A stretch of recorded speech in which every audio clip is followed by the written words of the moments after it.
Tonight, we're diving deep into every hidden secret in the original 151 Pokédex. For those of you who've been joining us consistently, I want to thank you for being such an integral part of our channel. If you're falling asleep with us tonight, let me know in the comments how many nights in a row you've been here. And if this is your first night, just comment day 1. Now let's get back to the video. In the quiet hours of 1996, a small group of developers at Game Freak released a project that would change the world forever. They didn't have high-definition graphics or massive processing power.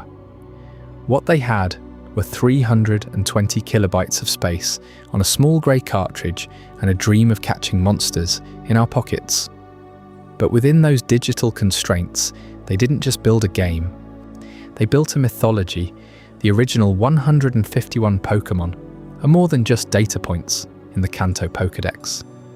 They are the foundation of a global phenomenon, a collection of creatures born from urban legends, biological mysteries, and the sheer necessity of technical limitations.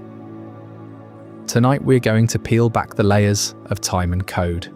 We're going back to the beginning, to the grassy fields of Pallet Town and the dark corners of the Cerulean Cave, to uncover every hidden secret, every discarded design, and every piece of forgotten lore tucked away in the original 151. Think back to the first time you saw Bulbasaur number 001. On the surface, it is a simple starter Pokémon, a friendly dinosaur with a seed on its back. But did you know that the entire evolutionary line was designed backward? The developers started with the massive, towering Venusaur and worked their way down to the small manageable creature we choose at the start of our journey. This philosophy of design, of working from the end to the beginning, is woven into the very fabric of the Kanto region. Every sprite you see, every cry you hear, and every entry in the Pokédex was a deliberate choice made by people like Ken Sugimori and Satoshi Tajiri, who are trying to capture the feeling of childhood insect collecting and turn it into something eternal. There is a weight to these original designs that feels different from everything that followed. It was a time of experimentation. The rules of what a Pokémon could be weren't yet set in stone. We had creatures made of toxic sludge, ghosts that were nothing more than gaseous orbs, and a genetically engineered psychic powerhouse that challenged the very ethics of the Pokémon world. We were told there were 150 of them, a perfect round number that felt achievable yet vast. And then the rumours started. Stories whispered on playgrounds, and in the early corners of the internet spoke of a secret entry, number 151, a creature hidden behind a truck near the SS Anne, or a phantom that could only be reached through a series of impossible glitches. This was Mew, the ancestor of all Pokémon, a creature that wasn't even supposed to be in the game. It was tucked into the remaining bits of memory at the very last second, a secret so well kept that even Nintendo didn't know it was there. The stakes of the original Pokédex are rooted in this sense of discovery. In 1998, when the games reached international shores, we weren't just playing a handheld RPG, we were explorers in a digital frontier. We were learning about the fossilized remains of Omanite and Kabuto, trying to understand how a prehistoric world could be revived in a laboratory. We were chasing the 3 legendary birds across the frozen islands and mountain peaks of Kanto, realizing that these weren't just monsters to be caught, but forces of nature to be respected.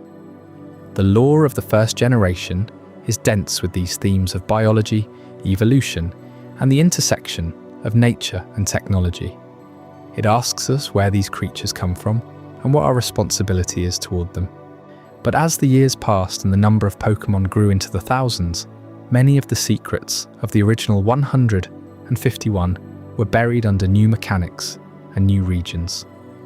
We forgot about the planned third evolution for Pikachu, the terrifying and powerful Gorochu, which was cut because of balance issues and cartridge space. We forgot about the strange connections between the butterfly-like Butterfree and the bug-eyed Venonat. We forgot that the Pokédex itself was a tool of unreliable narration, filled with entries that described Magcargo as hotter than the sun, or Alakazam as having an IQ of 5,000. These aren't just fun facts, they are windows into the creative process of a team that was building a universe from scratch. Tonight, as the world slows down and the lights grow dim, we are going to rediscover that universe. We are going to look at the pixel art of the Super Game Boy era and see the tiny details that tell a story of struggle and triumph. We will explore the glitch Pokémon like Missing No, the accidents of code that became legends in their own right, proving that even the mistakes in this world had a life of their own. We will talk about the influence of Japanese folklore, the scientific theories of the 90s, and the way a simple set of trading cards turned these digital sprites into something we could hold in our hands. The journey through the Kanto Pokédex is a journey through our own nostalgia, but it is also a masterclass in world building. From the humble beginnings of a Caterpie in the Viridian Forest to the majestic, world-ending power of Mewtwo, every entry has a secret to tell. Why does Cubone wear the skull of its mother? What is the true nature of the symbiotic relationship between Slowpoke and Shelder? How did a simple magnet evolve into a sentient being capable of defying gravity? These questions have lived in the back of our minds for decades, and tonight we find the answers. So, settle in. Let the familiar sounds of the Kanto region wash over you. Whether you are a veteran trainer who remembers the grainy screen of the original Game Boy, or a newcomer who has only ever known the vibrant world of modern Pokémon, there is something here for you. We are going back to where it all began. We are going to honour the 151. This is the complete, hidden history of the generation that started a revolution. Let us begin our descent into the tall grass, where the secrets are waiting to be found.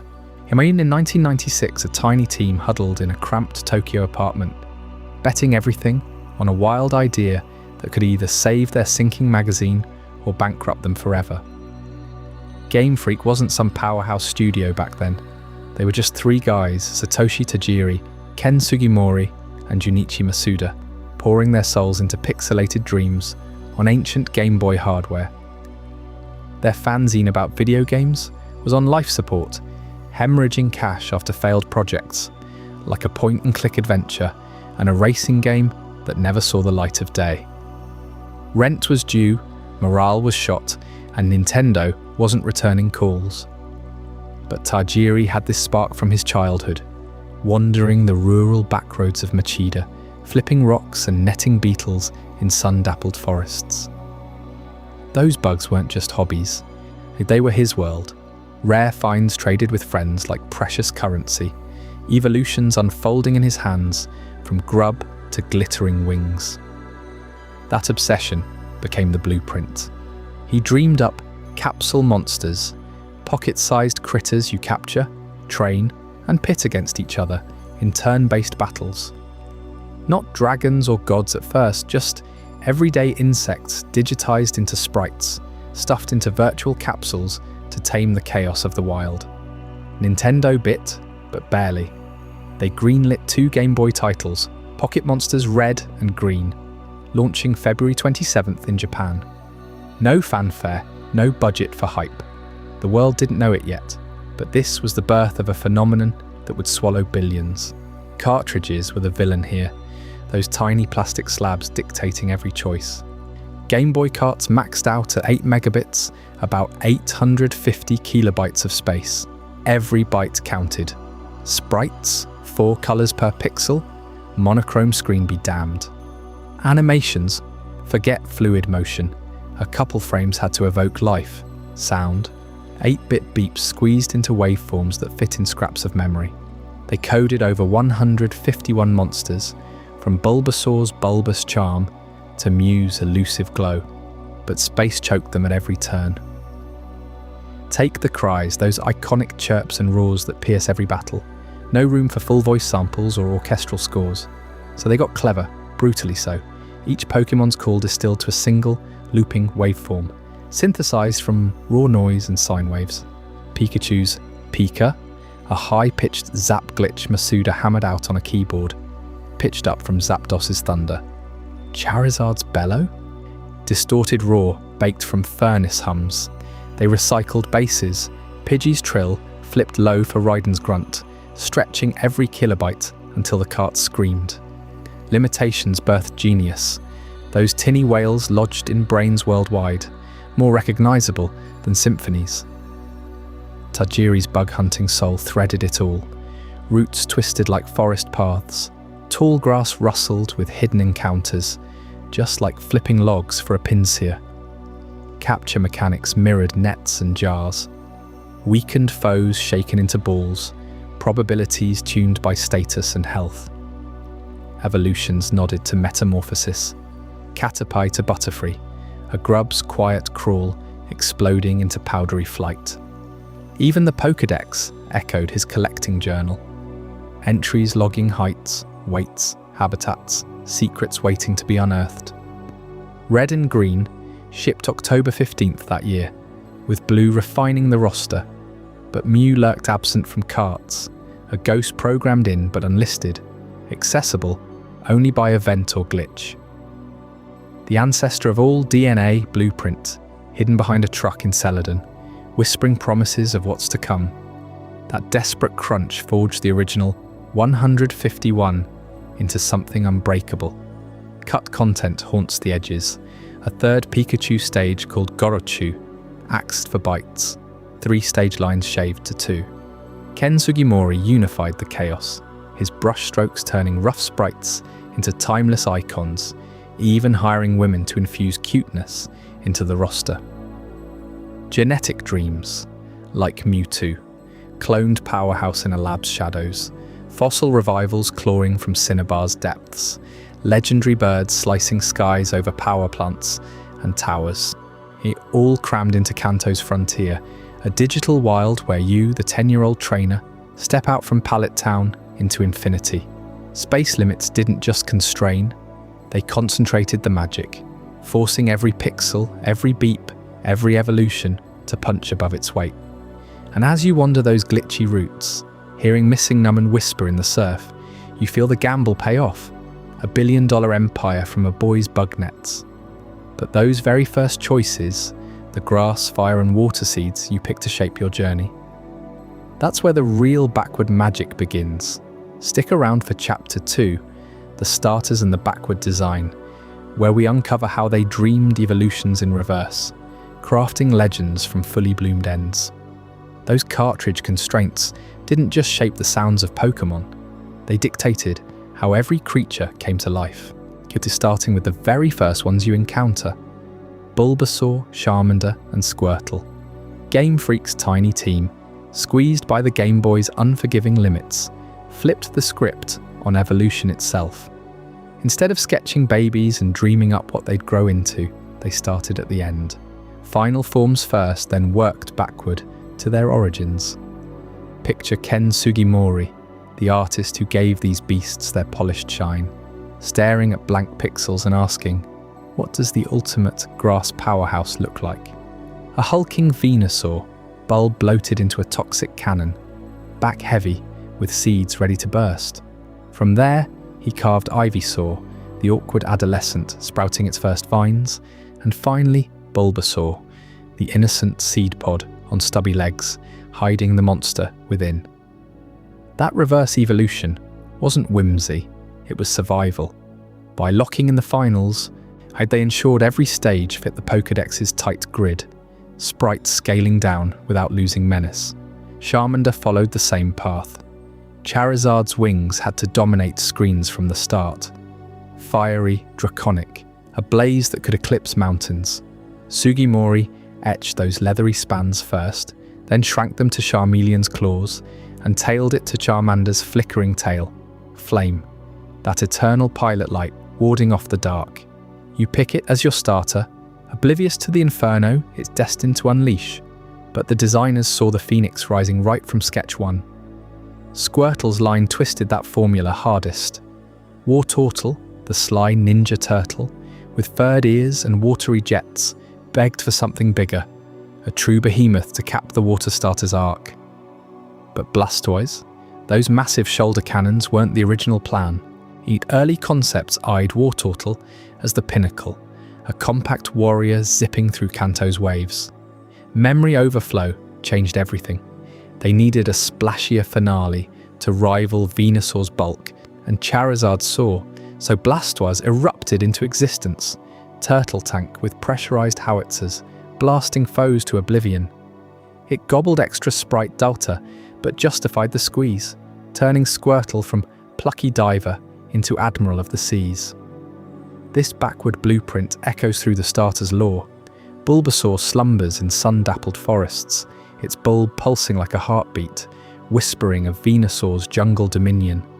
Charmander huddles in rainy caves, tail guttering like a candle in wind, foreshadowing Charizard's sky-rending roars. Squirtle paddles ponds with mischievous grins, oblivious to Blastoise's armoured onslaughts. You bond with these runts on Route 1, levelling them up, watching evolutions unfold like fate scripted in reverse, each glow revealing what the artists birthed from the future. Space pinched everywhere though, forcing cuts that scarred the Pokédex forever. Pikachu, that electric mascot scampering at number 25, nearly broke the mould. Fans begged for its growth. The team obliged with a monstrous third stage called Gorochu. Imagine it. Pikachu evolves to Raichu, the orange thunderbolt brute, but Gorochu loomed beyond, a demonic Raiju, horns curling like lightning rods, fangs bared in perpetual storm rage, eyes glowing with unchecked vaults. Sketches show it hulking twice Raichu's size, fur spiked wild, ready to pulverize gyms. They coded it deep into red and green's guts. Gorochu would have crowned Pikachu's line at 3 stages, matching the fossil revivals and bug swarms. But cartridges screamed no. Every byte for its sprite, cry, animations would have bloated the ROM beyond 4 megabits. Game Freak slashed it mercilessly, leaving Pikachu stunted, Raichu the abrupt end. Yellow later nods the loss, making Pikachu your starter son's evolution, a bittersweet relic of what might have shocked the world. Whispers of Gorochu lingered in data ghosts, fueling fan hunts through glitches and hacks. Developers admitted the pain. Satoshi Tajiri mourned the memory tax that orphaned it. Yet that deletion sharpened Pikachu's charm, the eternal kid brother, zapping Pidgeys, while its nightmare sibling fades to legend. Starters embodied this ruthlessness. Perfect harmony from chaos, evolutions engineered backward to fit Kanto's cradle. These choices ripple into every playthrough. Your Blastoise Hydro Pump's Team Rocket, Venusaur Solar Beams, Erika's Gym, Charizard Flames Blaine's Puzzles, hidden in their pixels, the blueprint of constraint where finals birthed babies and one turtle's upgrade rewrote the waves. But as you tame these titans, shadows stir in Lavender Town, unnatural cries echoing from towers that shouldn't hold life. Up next in Chapter 3, The Ghost in the Machine, where forgotten types haunt the code, twisting the Pokédex into nightmares you can't unhear. While Game Freak backward engineered the starters from their hulking final forms, like that unexpected pivot for Blastoise, they wove an even darker thread into Kanto's fabric, one that chills the spine long after the lights go out. Lavender Town emerged from those early development shadows as a deliberate haunt, a pixelated graveyard where the living tread too close to the veil. Picture the Game Boy screen, flickering in 1996 Japan, the air thick with the hum of prototype cartridges straining against memory limits. Lavender Town wasn't just a stop on your journey. It was born from Satoshi Tajiri's childhood fascinations with insect collecting and urban decay, but twisted through Game Freak's lens into something profoundly unsettling. The Pokémon Tower there, stacked with headstones and restless spirits, forced players to confront Ghastly's gaseous haze drifting through cracked walls, Haunter's claw emerging from darkness, and Gengar's perpetual leer mocking your every step. Developers whispered among themselves about real-world inspirations, drawing from Tokyo's forgotten cemeteries and the yokai folklore of gaseous phantoms that slip through floorboards at night. But the true terror pulsed in the soundtrack. That infamous melody, composed by Junichi Masuda, layered high-frequency tones just beyond human hearing for most adults, yet piercing for children. Played on the original Game Boy speaker, it warbled at around 16 kHz, a range that could induce unease, headaches, even hallucinations in sensitive ears. Urban legends exploded post-release. The Lavender Town Syndrome, they called it. Reports flooded Japanese forums of kids vomiting, seizing, or spiraling into depression after prolonged tower visits. One tale claimed over 100 suicides linked to the music's curse, ghostly voices encoded in the chiptune waves summoning real spirits. Game Freak patched the frequencies in later versions, toning down the treble for blue and international releases, but the myth endures. Players ripped the audio files, analysed waveforms, and found anomalies, subharmonics mimicking funeral dirges from ancient shamans. Was it intentional subliminal dread, a nod to infrasound experiments that trigger primal fear, or just the raw edge of hardware limits birthing accidental horror? Either way, it etched Lavender Town into gaming's blackest lore, a ghost that refuses to fade. Those spirits guarding the tower? Ghastly, Haunter, Gengar, the unholy trinity of Generation 1's ghost types. Their sprites decrypted like forbidden code revealing the shadow self. Ken Sugimori's final polish couldn't hide the raw prototypes. Ghastly as a swirling purple nebula, barely a face in the fog, evoking the dissociated Iide lurking in your subconscious. Evolve it to Haunter, and the form sharpens, a floating demon with detached hands ready to grasp at hidden desires. Those yellow claws symbolizing the Jungian shadow, the repressed urges we bury deep. Developers admitted influences from Freudian psychology smuggled into kid-friendly pixels. Early sketches showed Haunter's grin widening to swallow light, a visual metaphor for the ego's devouring darkness. Then Gengar, the apex predator at number 94 in the Dex. That massive maw, crimson eyes glowing like embers in a void. It's no accident. Programmers embedded behaviours pulling from shadow archetypes. Gengar licked screens in battle, leaving illusory saliva trails, mimicking how the unconscious leaks into waking life through dreams or slips of the tongue.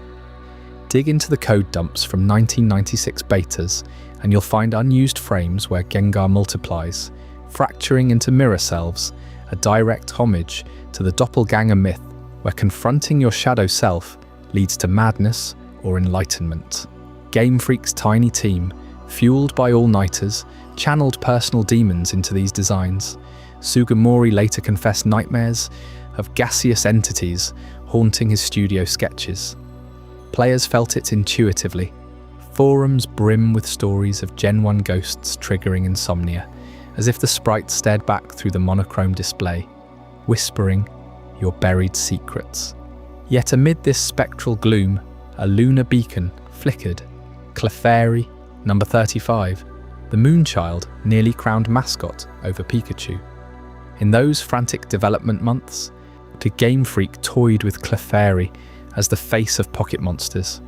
Why? Her origins tied to the moon landings, a 1969 moon rock inspiring her rocky pink form, evoking extraterrestrial whimsy. Beta art shows her beaming from magazine covers, her cry a twinkling lullaby meant to hook kids worldwide. Scrapped plans leaked in old strategy guides.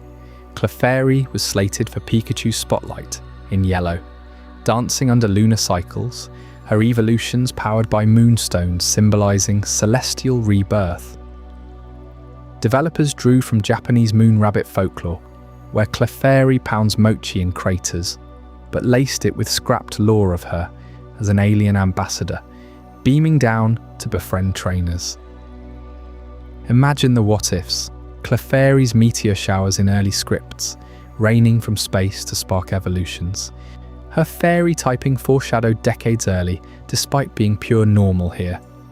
Pikachu stole the crown for its electric zap and mouse marketability, but Clefairy's lunar ties lingered, Poke God theories paint her as Mew's cosmic cousin, bridging ghosts and gods. Hidden in the Dex order, she orbits the ghosts like a pale moon over graves. Her scrapped mascot dreams a quiet rebellion against Kanto's darkness. These machine-born phantoms and moonlit rejects set the stage for horrors far more man-made, twisting nature's blueprint in sterile labs, where genetic anomalies birthed lab horrors that would make even Gengar recoil. What unholy experiments brewed in the shadows of Cinnabar, waiting to unleash their rage? From the spectral chills of Lavender Town, where shadows clung to the living like a curse, and our path now leads to the smouldering ruins of Cinnabar Island, a place where the nightmares weren't born from ancient grudges, but forged in the cold precision of human ambition. This volcanic speck in the Kanto Sea hides more than just Blaine's fiery gym challenges. Beneath its ashen surface lies the Pokémon Mansion, a gutted labyrinth of charred walls and shattered glass, forever scarred by a fire that swallowed secrets too monstrous to contain. You step inside, flashlight cutting through the gloom, and the air thickens with the stench of decay and melted wiring. Scorch marks claw up the walls like desperate hands, and scattered across the floors are the remnants of a mad scientist's dream.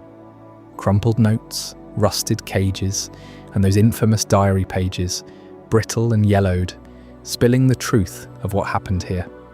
This wasn't just any lab, it was ground zero for the birth of Mewtwo, the engineered abomination that redefined power in the Pokédex.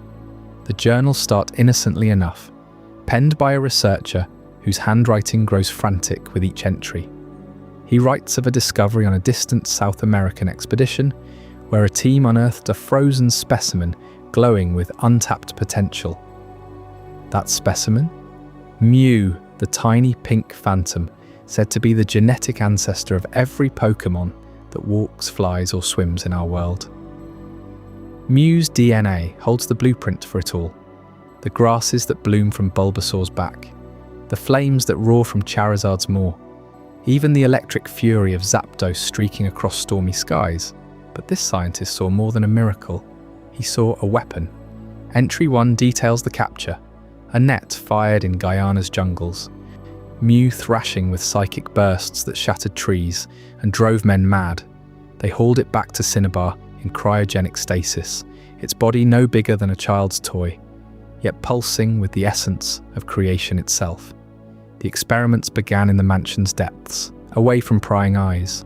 Needles pierced its ethereal form, extracting strands of DNA that shimmered like liquid starlight. They spliced it relentlessly, fusing psychic prowess with raw physical might, amplifying stats beyond nature's limits. Mew, the playful progenitor, twisted into something vengeful under scalpel and serum. As you flip through the pages, the brutality unfolds in ink. One entry confesses sleepless nights, watching Mewtwo's embryo swell in a glowing tank, its form convulsing as rejected genes bubble to the surface. They pumped it full of growth hormones stolen from fossil revivals, echoing the prehistoric horrors unearthed on Cinnabar's cliffs, Omanite uncoiling from amber bones, Kabuto scuttling from stone tombs. But Mewtwo rejected the half measures. It hungered for perfection. The scientist notes failed clones littering the vents, aborted husks with twisted limbs and vacant eyes, their cries haunting the halls like echoes of Lavender's ghosts. Deeper in, the tone shifts to terror. Mewtwo awakened, its psychic roar crumpling steel doors and incinerating handlers in a blaze of telekinetic fury. The fire that razed the mansion? No accident. It was Mewtwo's rebellion, a cataclysm born from pain. The final legible entry, smeared with what might be blood, reads of the creature vanishing into the night, leaving only devastation. Or Blaine himself hints at it in hushed tones by his gym's lava pits, sealing off the mansion as a forbidden zone, its diaries a breadcrumb trail to forbidden knowledge. Why position this lab-spawned titan as number 150 in the Pokédex, right before the end? It's no coincidence, it's psychological warfare. Game Freak placed Mewtwo at the pinnacle of the original 150, the ultimate evolution of man's hubris. A cloned god, towering over Dragonite's draconic might and the legendary bird's elemental rage. You're meant to feel its weight. The strongest non-mythical Pokémon, engineered to dominate, yet forever shadowed by what it emulates. 150 screams finality, the apex predator in a book of beasts, but it plants a seed of dread. What could surpass it? Mewtwo embodies the horror of playing God. Its sleek armoured form, a perversion of Mew's whimsy. Stats bloated to godlike levels that crush trainers in the Pokémon League's shadows. Those diary details linger like radiation, don't they? The way they describe Mew's screams morphing into Mewtwo's thunderous mind voice, broadcasting agony across the island. Cinnabar's locals still whisper of psychic anomalies on foggy nights, levitating debris, nightmares of purple tails slicing through dreams. Even in Pokémon Yellow, Pikachu's journey brushes the ruins, a nod to the Pikachu that might have evolved into the cut Gurachu, another victim of cartridge constraints, mirroring Mewtwo's truncated genesis. This fusion of science and sorcery ties back to Kanto's core scars. Fossils revived into weapons, birds tamed as living storms, and now genetics bent to break the world. The mansion's ghosts aren't spectral, they're the echoes of vivisections, failed infusions, and a fire that couldn't erase the truth. But as the ashes settle on these lab horrors, one final secret beckons from the Pokédex's absolute edge. The 151st entry that flips everything upside down. In the next chapter, the 151st Secret, we'll uncover why it was hidden from us all along, and what it truly means for every Pokémon before it. But those journal entries in the Pokémon Mansion don't just hint at Mewtwo's savage origins. They whisper of its true genetic source, the elusive DNA ancestor hidden from every player who ever chased the 150 badges across Kanto. You see, while Mewtwo rampaged as the pinnacle of artificial power at number 150, there was always meant to be a 151st Pokémon, a secret woven into the very fabric of the game itself, tucked away in the dying embers of development. Game Freak's team was racing against the clock in 1996, their cartridges bursting at the seams with sprites, cries, and battle data for the original 150. Space was so tight that entire evolutions got axed, like Pikachu's forgotten third stage, but programmer Shigeki Morimoto saw an opportunity in those final scraps of unused bytes. Just days before Pocket Monsters Red and Green shipped in Japan, he slipped Mew in there. Number 151, the psychic ancestor of every Pokémon from Bulbasaur to Zapdos. No fanfare, no events planned in the code. Morimoto coded it raw, a lone sprite with basic moves like Transform and Psychic. Its cry a haunting echo pulled from Mewtwo's own files, but softened into something ancient and pure. He buried it deep, inaccessible by normal means, because Mew wasn't just data, it embodied the game's unspoken truth, that all Pokémon trace back to this tiny elusive pink blob, a nod to real-world genetics, where Mew's infinite adaptability mirrored DNA's building blocks. Players who beat the Elite Four and scoured every route felt that void immediately. The Pokédex taunted them with empty slots, rumours swirling even before the carts hit stores. Without the internet's instant fact checks, no Bulbapedia, no forums, schoolyards became breeding grounds for the wildest myths. And none burned brighter than the legend of the truck under the SS Anne. Picture it. You're in Vermilion City, the massive luxury liner docked nearby, its passengers milling about before it vanishes forever. Right there, shoved against the dock's edge, sits this innocuous brown truck. Sprite barely bigger than a Pidgey. Whispers spread like wildfire among kids trading cartridges at recess. Park the bike just right, hold down buttons in some forbidden sequence, and boom, Mew pops out underneath, ready to catch. It was the ultimate playground gospel, passed kid to kid across Japan and later the world. Friends swore they'd done it, showed proof with scribbled Pokédex sketches or suspiciously timed trades. The lack of online verification turned it into history's greatest gaming hoax, fueled by desperation and that pre-internet magic where belief outran evidence. For years, magazines like Koro ran letters begging for confirmation, while Game Freak stayed silent, letting the myth fester like a bad poison status. That truck became a pilgrimage site, etched into every player's memory, even if Mew never graced its shadow. The real secret lurked elsewhere, demanding glitches born from the same cramped code that hid Mew in the first place. Enter the glitch hunters, those obsessive coders and players who poked at Generation 1 seams, like archaeologists unearthing fossils. By the late 1990s, as red and blue crossed oceans, communities formed in dimly lit dorms and chat rooms, dissecting RAM addresses and invalid item exploits. They mapped every overflow error, every sprite glitch that warped Bellsprout into blocky abominations. And in 1999, the breakthrough hit, the Mew glitch, right there in Cerulean City's northern tall grass patch, that unassuming strip by the ledge overlooking Nugget Bridge. It starts innocently enough. You're surfing Route 4's water, catch a slave Pokémon, like a level 7 Oddish to hold the precise item slot. Then dash into the grass, trigger the encounter sequence wrong, hold the right buttons, pause just so, and the game's memory fractures. Invalid data floods in, pulling Mew's hidden bytes from oblivion.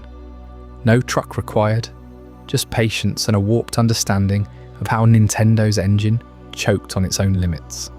The first successful catches rippled through forums, grainy screenshots of Mew's sprite flickering into existence, its cry warbling through tinny Game Boy speakers.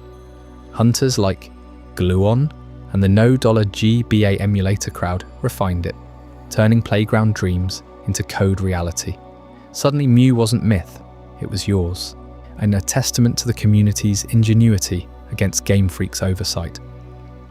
Morimoto's late-night hack had backdoored its way to legend, proving that even in a world of rigid cartridges, secrets could evolve through sheer human stubbornness. Those glitch chases captured the era's raw thrill, late nights with link cables, trading glitch Mew across regions, all while the official world chased Mewtwo rematches in Cerulean Cave. But Mew's inclusion wasn't whimsy, it seeded the law of genetic origins, the Pokémon that could learn every move, mirroring its role as the evolutionary root. Developers later nodded to it in events for Yellow and Stadium, but in those original carts it remained a ghost in the bytes, a final gift from a team that bet everything on Wonder over Polish. And as we trace these digital phantoms further back, prepare yourself for Chapter 6, Prehistoric Echoes, where the bones of ancient seas stir beneath Cinnabar's labs, reviving horrors that even Mew's DNA couldn't foresee. While Mew slumbered in those final scraps of code, a different kind of resurrection was brewing deep beneath Cinnabar Island's volcano. In the scorched halls of the Pokémon Mansion, where Mewtwo's cradle still echoed with screams of creation, scientists turned their eyes not to living DNA, but to stone. Fossils, plucked from the Earth's ancient grip, held the promise of breathing life into beasts long extinct.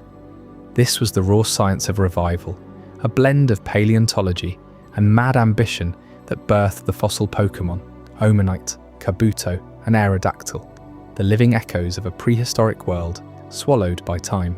Picture the lab's sterile glow, here humming machines, whirring as technicians chipped away at amber-hued old amber, or the spiraled helix fossil.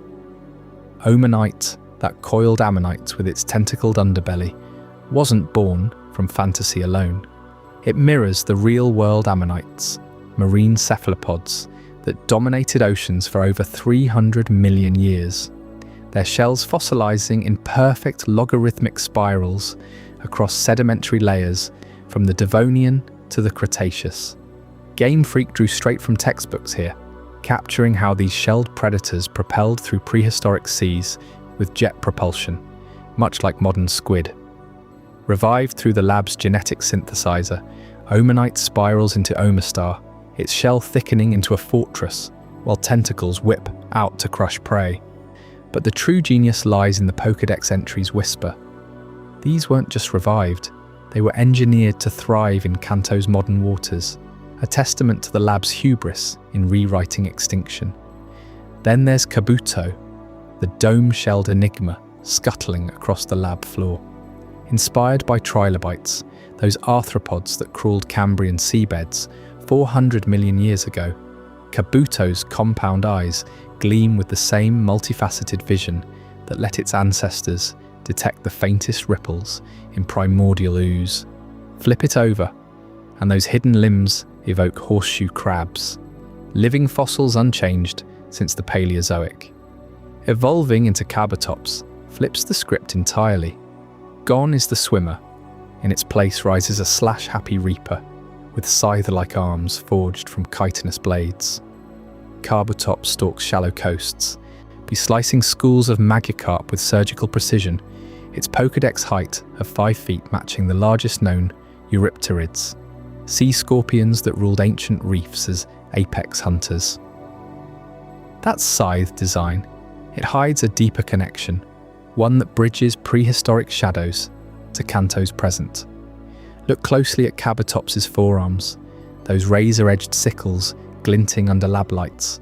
They foreshadow Scyther, the mantis Pokémon prowling Johto's grasslands, years later. Scyther's dual blades, honed for decapitating foes mid-flight, echo Kabutops perfectly. Same angular menace, same lethal curve. Developers toyed with this lineage early on, sketching Kabutops as a transitional form between ancient arthropods and modern insects. In cut concepts, Scyther was almost a regional variant, its green exoskeleton a nod to Kabutops' armoured hide. Even their cries share a metallic rasp, a sonic thread tying the fossil's roar to the mantis's hiss. It's no coincidence. Game Freak planted these seeds in Gen 1, hinting at an evolutionary tree where Kabutops isn't just revived history, it's the grandfather of blade-wielding predators still slashing through battles today. But among these revived relics, one stands alone, unchained by evolution's ladder. Aerodactyl. Pulled from the skeletal old amber, this winged terror bursts forth fully formed, no juvenile stage to soften its edges. Why? Because Aerodactyl embodies the pinnacle, the Cretaceous apex predator that needed no further growth. Modelled after pterosaurs like Pteranodon, with a wingspan stretching nearly 6 feet in lore, it soars at speeds eclipsing 1,000 miles per hour, faster than any Pokémon before or since. Its jagged fangs and crested skull scream dominance, crunching through herds of ancient sauropods or snatching fish from briny depths. Unlike Omanite or Kabuto, which spiral toward bulkier forms, Aerodactyl arrives complete, a cloned colossus ruling skies untouched by time. The lab's journals note it as unstable, too primal for chains, its roars shaking the mansion's rafters as if protesting its bottled eternity. These fossil Pokémon weren't random additions. They anchored Cinnabar's theme of defiance against oblivion. Omanite spirals evoke the Fibonacci precision of ancient life. Kabuto's eyes, the unblinking gaze of deep time. Aerodactyl's wings, the fury of forgotten heavens. Revived via the same tech that spawned Mewtwo, they blurred lines between science and sorcery, their Pokédex entries laced with half-truths. Omanita went extinct because it was too valuable. Kabuto thought to be an ancient life form, Aerodactyl the product of a genetic experiment gone wrong. Valuable? Perhaps to poachers eyeing their shells. Ancient? Unequivocally. Wrong? Only if you fear unleashing teeth on the world. Deep in those labs, amid bubbling vats and flickering monitors, the fossils whispered secrets of epochs lost. Omanite's tentacles trailed through revival fluid like ghostly eels. Kabutops' blades scraped stone in restless hunger. Aerodactyl battered cages with leathery fury. This was Kanto's underbelly, where Game Freak wove real paleontology into gameplay. choosing dome, helix, root, and old amber fossils, not just for choice, but to mirror branching evolutionary paths. Revive one in Cinnabar's gym, and you claim a piece of prehistory, your team echoing the lab's forbidden triumphs. Yet for all their might, these echoes carried glitches in their code, anomalies that hinted at deeper fractures in the Pokédex itself. Strange data bleeds, invisible kings lurking in the margins, waiting to crash the revival party. But that's a tale for the shadows beyond the fossils, the reign of the Glitch King, missing deep in the humid haze of Cinnabar Island's lab, where those prehistoric fossils like Kabuto and Aerodactyl clawed their way back from extinction. A far stranger resurrection awaited just beyond the waves. Surf east from the Pokémon Center, hug the rocky shoreline until the screen flickers oddly, then pull up your menu and scroll slowly to that forgotten Cinnabar coast entry from your old man conversation. Hold down the B button as the text warps, and suddenly the water battle music kicks in with a distorted screech. You've triggered it, the glitch that pries open the game's hidden guts. This isn't some scripted event or developer Easter egg. It's a raw collision of sloppy code in the original red and blue cartridges. See, back in 1996, Game Freak crammed the entire Kanto world into less than half a megabyte of ROM space.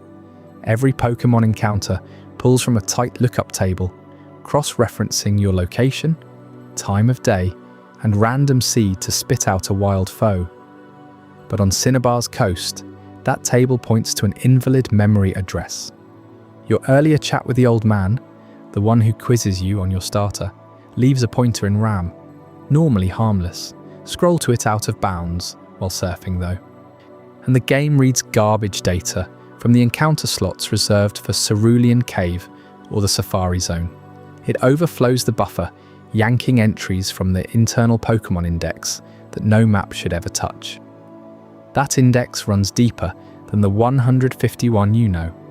Pokémon data lives in blocks from 0 to 251, but the game's engine blindly assumes more exist. Hit the right overflow, and it grabs bytes from unused slots around 256 to 300 or so, placeholders never meant for players.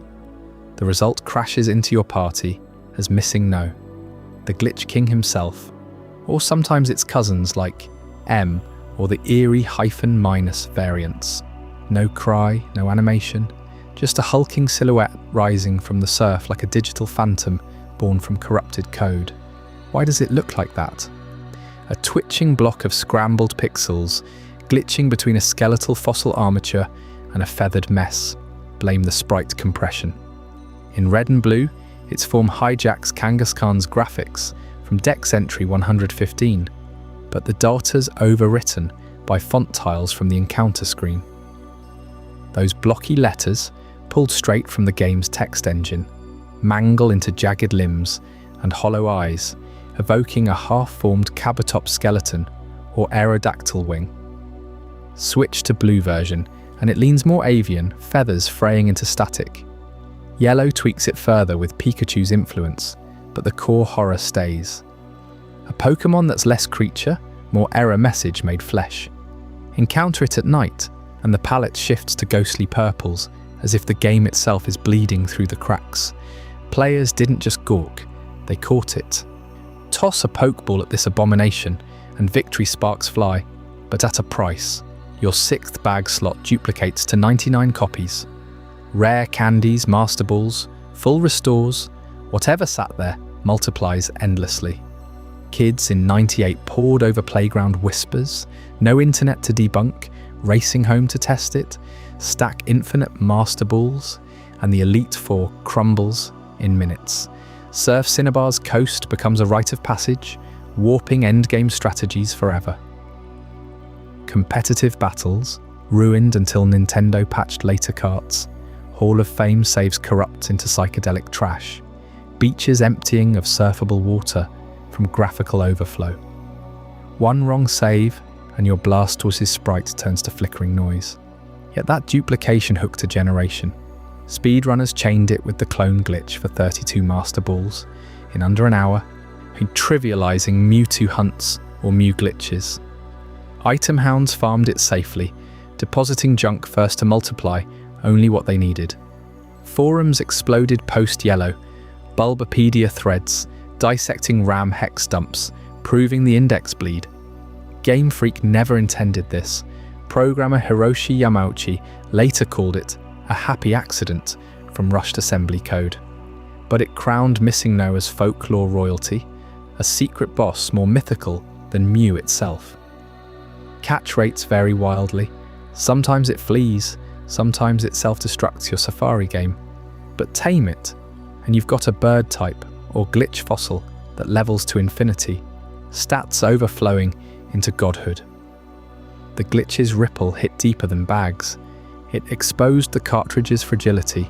Save corruption spread like a virus, forcing restarts after legendaries. Some trainers bricked their Hall of Fame, ghosts of duplicated items haunting empty slots. Others pushed boundaries, stacking with Lavender Tower skips or Mew Undertruck for absurd party comps. By 2000, Virtual Console re-releases neutered it, but emulators revived the chaos. Missing No wasn't alone. Spawned siblings like the Japanese exclusive Heracross glitches or fossil Pokémon hybrids. But it ruled as the king, a testament to Gen 1's wild imperfection. Even now, dissect the ROM in a hex editor, and those index bytes stare back. Null terminated strings mangled into names, evolution chains looping to nowhere. It changed how we approached Pokémon, not as perfect beasts, but as fragile code teetering on collapse. And speaking of creatures blurring the line between real and ruse, our next chapter uncovers biological mimicry and mimics, the deceptive designs that fool predators and players alike, waiting in the shadows of Kanto's undergrowth. Before we dive deeper into this incredible journey, I'm curious, Waikio, where in the world are you watching this from? Drop a comment below and let our global community know. And if you're finding this as mind-blowing as I am, hit that like button to help more people discover this story. As those scrambled pixels of Missing No flicker and distort on the Cinnabar coast, pulling back the veil on the game's hidden code, you start to wonder what else in the original 151 might be masquerading as something it's not. What if some Pokémon aren't born from nature's wild chaos, but engineered to deceive, to mimic the very tools we use to capture them? Take Voltorb, or number 98 in the Pokédex, that eerie red and white sphere, hovering silently in the shadows of the power plant. At first glance, it's a perfect replica of a Pokéball, down to the white band and the black accents that gleam under Kanto's fluorescent gym lights, but peel back the surface and the questions erupt like a short-circuit move.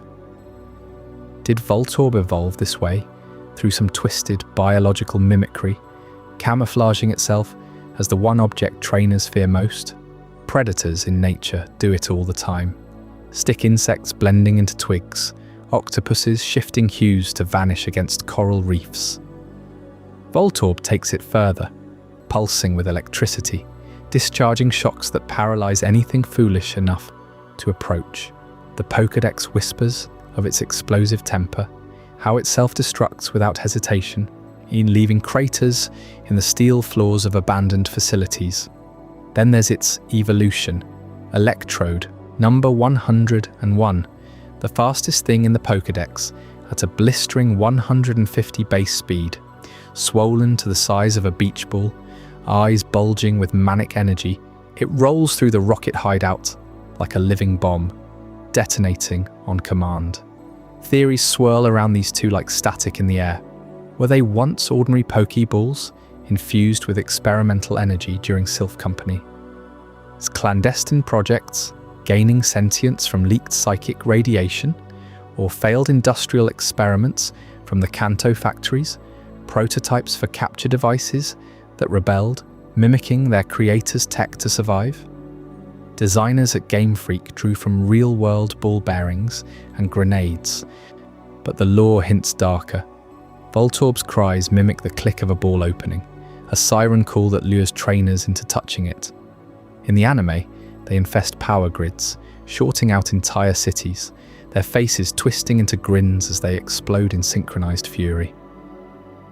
Imagine the power plant at midnight, spheres rolling in the darkness, indistinguishable from discarded gear until one latches onto your hand.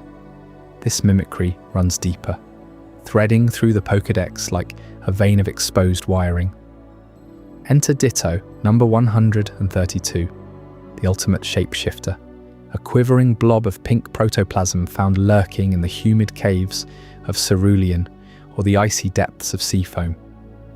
It doesn't just camouflage, it transforms completely, copying moves, stats, even the cries of any Pokémon it touches.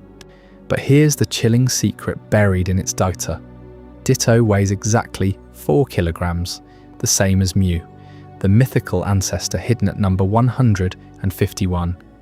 Its colour, a diluted pink, echoing Mew's rosy hue. Base stats? They align uncannily, Mew's perfect 100 across the board, diluted into Ditto's modest patchwork, like a genetic echo gone wrong. Fans call it the failed clone theory, and it fits the genetic horrors we've traced from Cinnabar's labs. Remember Mewtwo, cloned from Mew's cells in that scorched mansion? What if Ditto represents the rejects? The botched attempts that couldn't hold Mew's form. Spilled from vats during the same experiments, these amorphous failures slithered away, retaining only the ability to ape perfection without achieving it. Pokédex entries describe Ditto composing its body from bacteria, a nod to synthetic biology, but in Gen 1's code, its transform move overrides everything, turning battles into mirrors of madness. In Pokémon Yellow, it lurks near the truck myth, as if guarding secrets of failed Genesis. The weight match isn't coincidence. Game Freak programmed it deliberately, a breadcrumb to Mew's DNA blueprint. Ditto's shiny form, pure white, inverting Mew's pink like a photographic negative. When it fails to transform, reverting to that wobbly smile, you hear the lab's echoes, unstable cells bubbling over, a clone army dissolved into goo. These mimics culminate in Porygon, number 137, the first Pokémon outright manufactured by humans, not hatched from an egg, but compiled in Sylph Co. His clean rooms, a digital polygon ghost, eye-faceted like early computer renderings, it phases through screens and firewalls, entering the virtual world as easily as you boot a Game Boy. No parents, no evolution line, just lines of code birthed from human ambition, typed into existence to explore cyberspace. Its Pokédex entry calls it an artificial Pokémon, man-made for data transport, gliding silently through networks, with conversion moves that rewrite its typing on the fly. In Kanto, you catch it glitching in the wild, a harbinger of the digital age, clashing with flesh and blood battles. But Porygon's true unease stems from its shadow in our world. Released in 1996 alongside Red and Green, it starred in the Pokémon anime's 38th episode, Electric Soldier Porygon, aired December 16th, 1997 in Japan. Team Rocket blasts off into a computer world. Porygon pursues, firing rapid pulses of light, strobing red and blue flashes at 20 frames per second. 680 children seized up, convulsing in what became Japan's largest Pokémania incident, eyes rolling back as epileptic fits swept living rooms. The episode yanked from rotation worldwide, Porygon vanishing from future airings, its legacy a ghost in the machine. Developers intended it as a nod to vector graphics, low-poly models straining Game Boy hardware, but the tragedy etched real horror into its pixels. Later, Porygon 2 and Porygon Z tried to redeem it, but the original haunts Gen 1 servers, a reminder that mimicry, biological or digital, can backfire catastrophically. Voltorb's deceptive shell, Ditto's fractured mimicry, and Porygon's coded apparition, they all blur the line between organic life and human forgery, echoes of Kanto's obsession with creation gone awry. As these artificial imposters fade into the Pokédex's glow, the skies over the region darken with omens far grander. In the next chapter, The legendary birds of Kanto will chase Articuno's frozen tempests, Zapdos's thunderclaps, and Moltres' infernal wings, secrets that could rewrite the storms themselves. If Ditto was the imperfect echo of Mew's genetic potential, forever chasing transformation without true mastery, then the legendary birds of Kanto stand as the unyielding pillars of nature's fury. Articuno, Zapdos, and Moltres, each a sovereign force locked away in the world's most forsaken edges. Picture the Kanto region as a vast, unforgiving canvas, its map stretching from the shadowed peaks of the north to the churning seas of the east, the scorched roots of the south, and the labyrinthine depths below. These birds weren't scattered carelessly. They were positioned with deliberate precision, guardians of the extremes.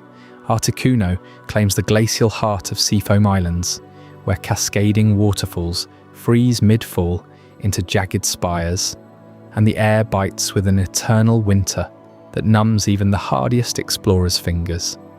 You'd navigate those flooded caverns, slipping on ice-slick floors, your breath fogging in the chill, only to face her, a shimmering sapphire phoenix, wings slicing through blizzards like blades of frozen light. Venturing south, past the flickering lights of Route 10, the power plant looms as a rusting tomb of forgotten technology, its corridors humming with residual electricity that arcs unpredictably from exposed wires. Zapdos reigns here, a thunderbird forged from storm clouds, her feathers crackling with raw voltage that could fry a trainer's team in seconds. The air smells of ozone, machines groan under the weight of her presence, and every step risks a jolt that leaves your screen glitching, your Pokémon paralysed before the battle even sparks. Then to the north, buried in the suffocating darkness of Victory Road, the final gauntlet before the Pokémon League, Moltres ignites the shadows. This volcanic sanctum pulses with heat waves that warp the stone walls, lava pools bubbling like the veins of the earth itself. She erupts from the flames, a blazing inferno avian, her wings fanning embers that scorch the ground black. These placements weren't accidents. They formed a triad encircling Kanto, ice to the east countering fire to the north, electric fury below balancing the frozen heights above. Water crashes against ice in sea foam. Technology clashes with lightning in the plant. Earth yields to fire in the depths, a perfect elemental equilibrium, as if the game itself breathed the rhythm of the world's own cycles. But peel back the wings, and a subtler secret whispers through their names. Articuno ends in uno, Zapdos in dos, Moltres in tres, 1, 2, 3 in Spanish, tucked slyly into their suffixes like a coded sequence. Game Freak planted this not just for flair, but as a breadcrumb to horizons beyond Kanto's shores. In 1996, as red and green shipped in Japan, Pokémon was still a regional dream. Yet here was a linguistic nod to Spain, to Romance languages spreading across Europe and the Americas. It hinted at expansion, at a globe-spanning saga where numbers 1 through 3 would multiply into legions, Johto's beasts, Hoenn's Regis, Sinnoh's lakeside trio. These birds weren't merely endgame trophies, they were the first harbingers of Pokémon's inevitable world domination, their names a quiet prophecy etched in code. Catching them, though, that was the true trial of the soul. You've clawed through Kanto, your team battered from badges and rival showdowns, and now you hold the Master Ball, the game's singular miracle. Professor Oak presses it into your hands early on, its purple sheen promising absolute certainty. No fail state, no endless Ultra Balls wasted on fleeing phantoms. But with only one, the weight crushes you. Do you unleash it on Articuno's icy glare, her blizzard whipping your vision white, Zapdos dodging with lightning speed, her drill peck piercing shields, or Moltres, whose fire blast engulfs screens in digital infernos? Trainers debated this for years on playgrounds and early forums. No save states in those Game Boy days meant one wrong choice, and you'd restart the hike. The psychological vice tightened. Save it for Mewtwo's psychic onslaught in the Cerulean Cave, that lab-born abomination, or claim a bird now, risking Mewtwo's escape forever. It wasn't just mechanics, it mirrored the law's core tension, nature's wild purity versus humanity's engineered grasp. Forums overflowed with regrets. I threw it on Zapdos, Mewtwo fled 10 times. The Master Ball became Kanto's moral crossroads, a single orb deciding your legacy. Their typings amplified this balance, each a flying type laced with their element, immune to ground quakes that plague so many foes, soaring above terrain while hurling domain-specific devastation. Articuno's Ice Beam locks foes in crystalline prisons, Zapdos's Thunderbolt chains lightning across the field, Moltres' Sky Attack dives from unseen heights. In battle, they felt godlike, stats bulging at the seams for the era. Base 100 speeds, 90 specials that outpaced most rivals. Yet they fled often, 45% catch rates mocking your patience, forcing sleep powders and false swipes before the Master Ball temptation peaked. Lore wove them deeper into Kanto's mythos. Articuno whispered to calm storms in ancient texts. Zapdos, born from thunderclouds over the power plant's meltdown. Moltres, guardian of Mount. Ember's eternal blaze, her flames said to renew the Earth's fire. They echoed real-world legends, thunderbirds of Native American lore, phoenixes rising from Aztec volcanoes, glacial spirits from Inuit tales, Game Freak blending global folklore into pixelated majesty. Sugimori's art captured this. Articuno's crest like a frozen crown. Zapdos's jagged plumage, sparking eternally. Moltres' tail, a comet's trail. Even in Pokémon Yellow, Pikachu's journey tweaks their encounters slightly. Zapdos zapping the mascot for extra flair. These birds tested not just your roster, but your resolve, perched at Kanto's fringes like sentinels warning of greater trials. Their Spanish countdown? A sly wink that the Pokédex's 151 was merely the opening act. And as we leave these elemental titans behind, it's their flames flickering into quieter realms. Prepare yourself for Chapter 10, The Sleepers and the Dreamers, where the Pokédex reveals its most hypnotic guardians, lulling you into secrets that blur wakefulness and slumber. As you trek those final stretches toward the legendary birds, hidden in Kanto's most unforgiving corners, the path ahead doesn't just narrow, it vanishes entirely under the immense bulk of a Pokémon that defies every expectation of a journey.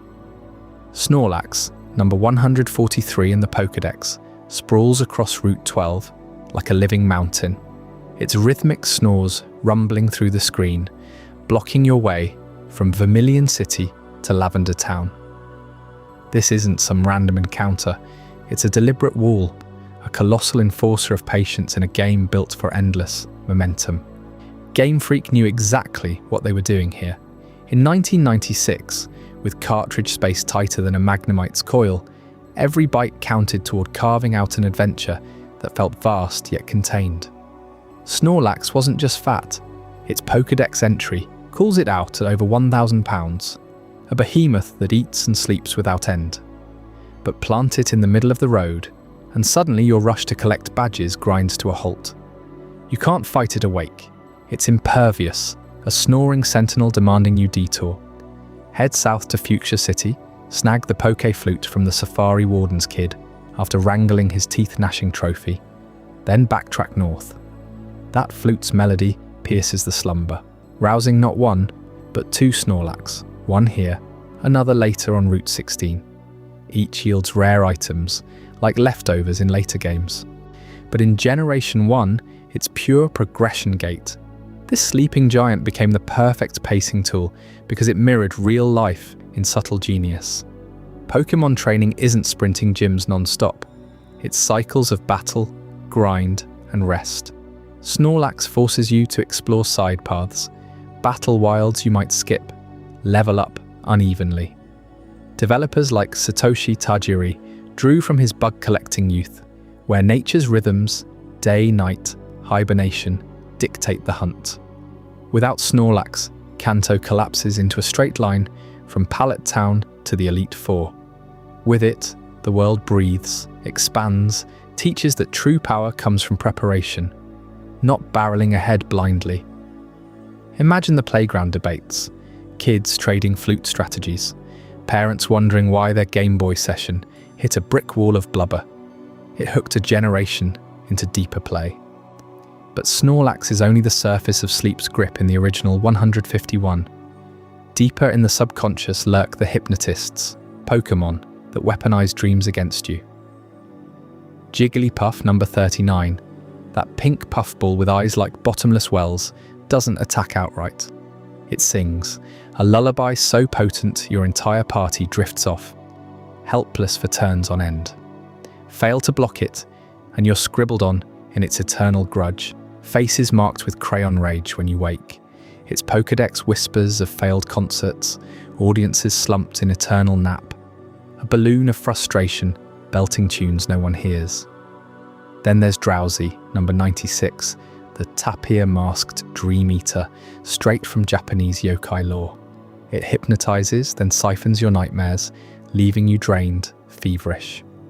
In Hypno's evolved form, number 97, that pendulum swings like a metronome of madness, luring children to shadowy fates.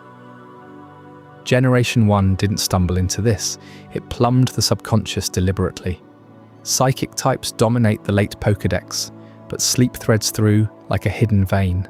Abra dozes in bags, Munna's ghost in later gens echoes it, but here it's raw.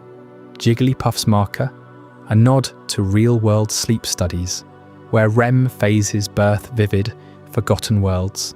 Drowsy's dream-munching ties to folklore, where tapirs steal breaths, suffocating the restless. In battles, sleep status lingers 2 to 7 turns, your Pokémon twitching idly while foes pummel. Healers like Chansey carry it for recovery, but the danger lingers. Opponents switch out, you fumble antidotes. Game Freak layered psychology into mechanics. Why rush when vulnerability stalks every yawn? These weren't filler designs amid the chaos of red-green deadlines. Ken Sugimori's pencil gave Jigglypuff that cherubic menace, spirals in its eyes hinting at the spiral into slumber. Drowsy's trunk curls like a question mark, probing your mind's underbelly. They explore rest not as weakness, but as a double-edged blade, vital for survival, deadly in excess. Party Pokémon heal slowly, overnight at centers. PP restores with sleep, echoing human recharge. Beat a gym, crash at the Pokémon Center, emerge renewed. It's baked in, this priority on rest amid the grind.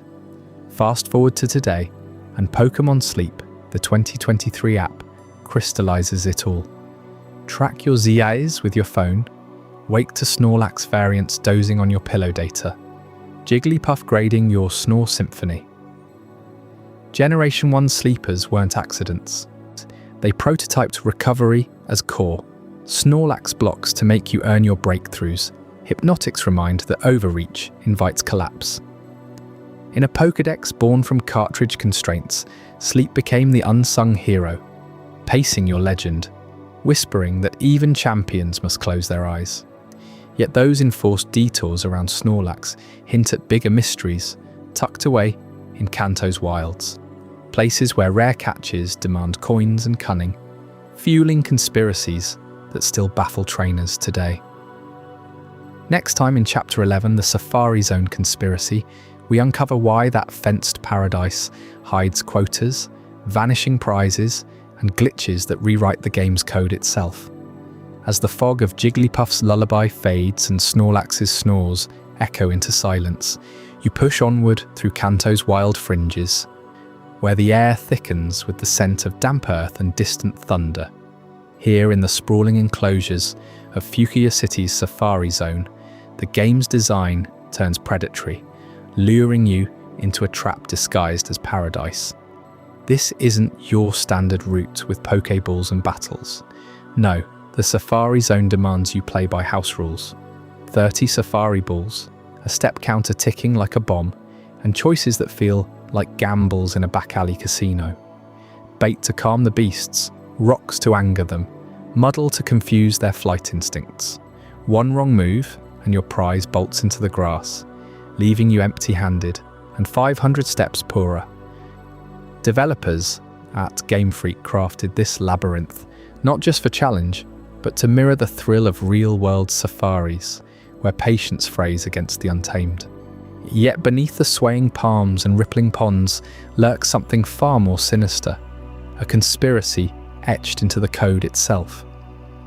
Scattered across 4 vast areas, the zone hides paths that twist like forgotten veins, leading to whispers of treasures no guidebook dared mention.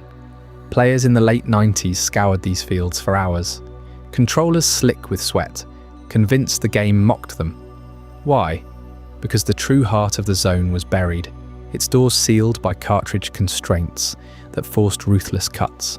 Enter the secret house, a squat building shrouded in Area 5's deepest grass, accessible only after navigating a maze of invisible walls and false trails. You stumble upon it after burning precious steps, heart pounding as the door creaks open to reveal nothing but a balding man handing over HM3, Surf, the move that unlocks seas and secrets across Kanto. But that was never the full story. Data dives reveal the secret house was meant to be ground zero for something monumental, a gateway to cut content that would have transformed the Safari Zone into an endless, interconnected wilderness. Imagine the original blueprint, sprawling extensions beyond the visible map, tunnels linking areas in loops that rewarded the obsessive. Unused graphics in the ROM show elevator shafts plunging into subterranean levels, platforms teeming with encounters that never surfaced. The step limit? It was a mercy kill imposed when space ran dry on those tiny cartridges. Game Freak slashed these dreams to fit, leaving jagged edges, glitches where grass patches flicker, hinting at realms forever lost. Players rage quit en masse, dubbing the zone a frustration factory, unaware they were brushing against the skeleton of ambition too big for 96 kilobytes. And at the core of this deceit slithers Dratini, the dragonette whose scales gleam like buried gold. National Pokédex number 148, a serpentine rarity that evolves into the mighty Dragonair and ultimately Dragonite, Kanto's pseudo-legendary powerhouse. Why consign it to obscurity? In the Safari Zone's 5th area, Dratini appears at a measly 1% encounter rate, fleeing 95% of the time unless perfectly baited. Dragonair fares worse, a 1 in 1,000 phantom in the secret house waters. Children in 1996 pored over playground tales, swapping rumours of that invisible dragon no one ever caught. Myths proliferated, Dratini as a hoax, a developer prank, or a Mewtwo-level secret requiring glitches to summon. The truth cuts deeper. Game Freak hoarded these dragons to evoke awe, positioning them as the zone's holy grail amid Rhyhorn stampedes and Venonat swarms. Catching one felt like cheating the gods, a badge of endurance that separated casual wanderers from lorehounds. But peel back the pixels and you'll find intent laced with foreshadowing. Dratini's rarity wasn't random. It echoed the dragon's mythic status in Pokémon lore, guardians of hidden power, doled out sparingly to stoke obsession. This conspiracy thickens when you crack open the Safari Zone's encounter tables with a hex editor. Amid the expected oddish and execute lurk invaders from another generation, early prototypes of Johto natives, Sentret's twitchy tail, Hoothoot's nocturnal gaze, even Natu's eerie stare, all embedded in Kanto's data months before Gold and Silver's debut. These weren't oversights, they were bridges, leaks from Game Freak's dual development pipelines. As Red and Blue shipped in Japan, programmers tested Gen 2 mechanics in the Safari Zone's bowels, using its isolated code to prototype new beasts without risking the main game. Picture it. 1995, Satoshi Tajiri's team, juggling Kanto's polish with Johto's dawn. The Safari Zone became their sandbox, its cut expanses repurposed for future Pokémon, like Fampi and Teddiursa, their cry data and base stats lurking unused. When Space Crunch hit, they culled the Johto previews, but traces remained, silent testaments to a unified world in the making. Players who glitched into these slots caught flickers of tomorrow, fueling fan theories of a hidden Johto gate behind the secret house door. This Kanto-Johto bleed wasn't coincidence. It signaled Pokemon's evolution from standalone adventure to sprawling saga, the Safari Zone as unwitting harbinger. Dratini, that elusive prize, bridged eras too, its dragon line paving the way for Johto's legendaries like Lugia and Ho-Oh. The frustration? A smokescreen for genius, turning limitation into legend. Yet as you clutch your hard-won surf manual and gaze at the zone's hazy horizon, questions linger about those humanoid shadows rumoured to stalk the grass. What martial secrets did Game Freak weave into Kanto's fabric, blending human form with Pokémon fury? Tune in next for Chapter 12, Martial Arts and Humanoids, where we uncover the fighters who blurred the line between trainer and trained.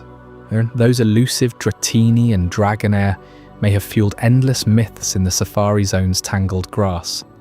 But as you push deeper into Kanto's wilds, you encountered something far more unnerving.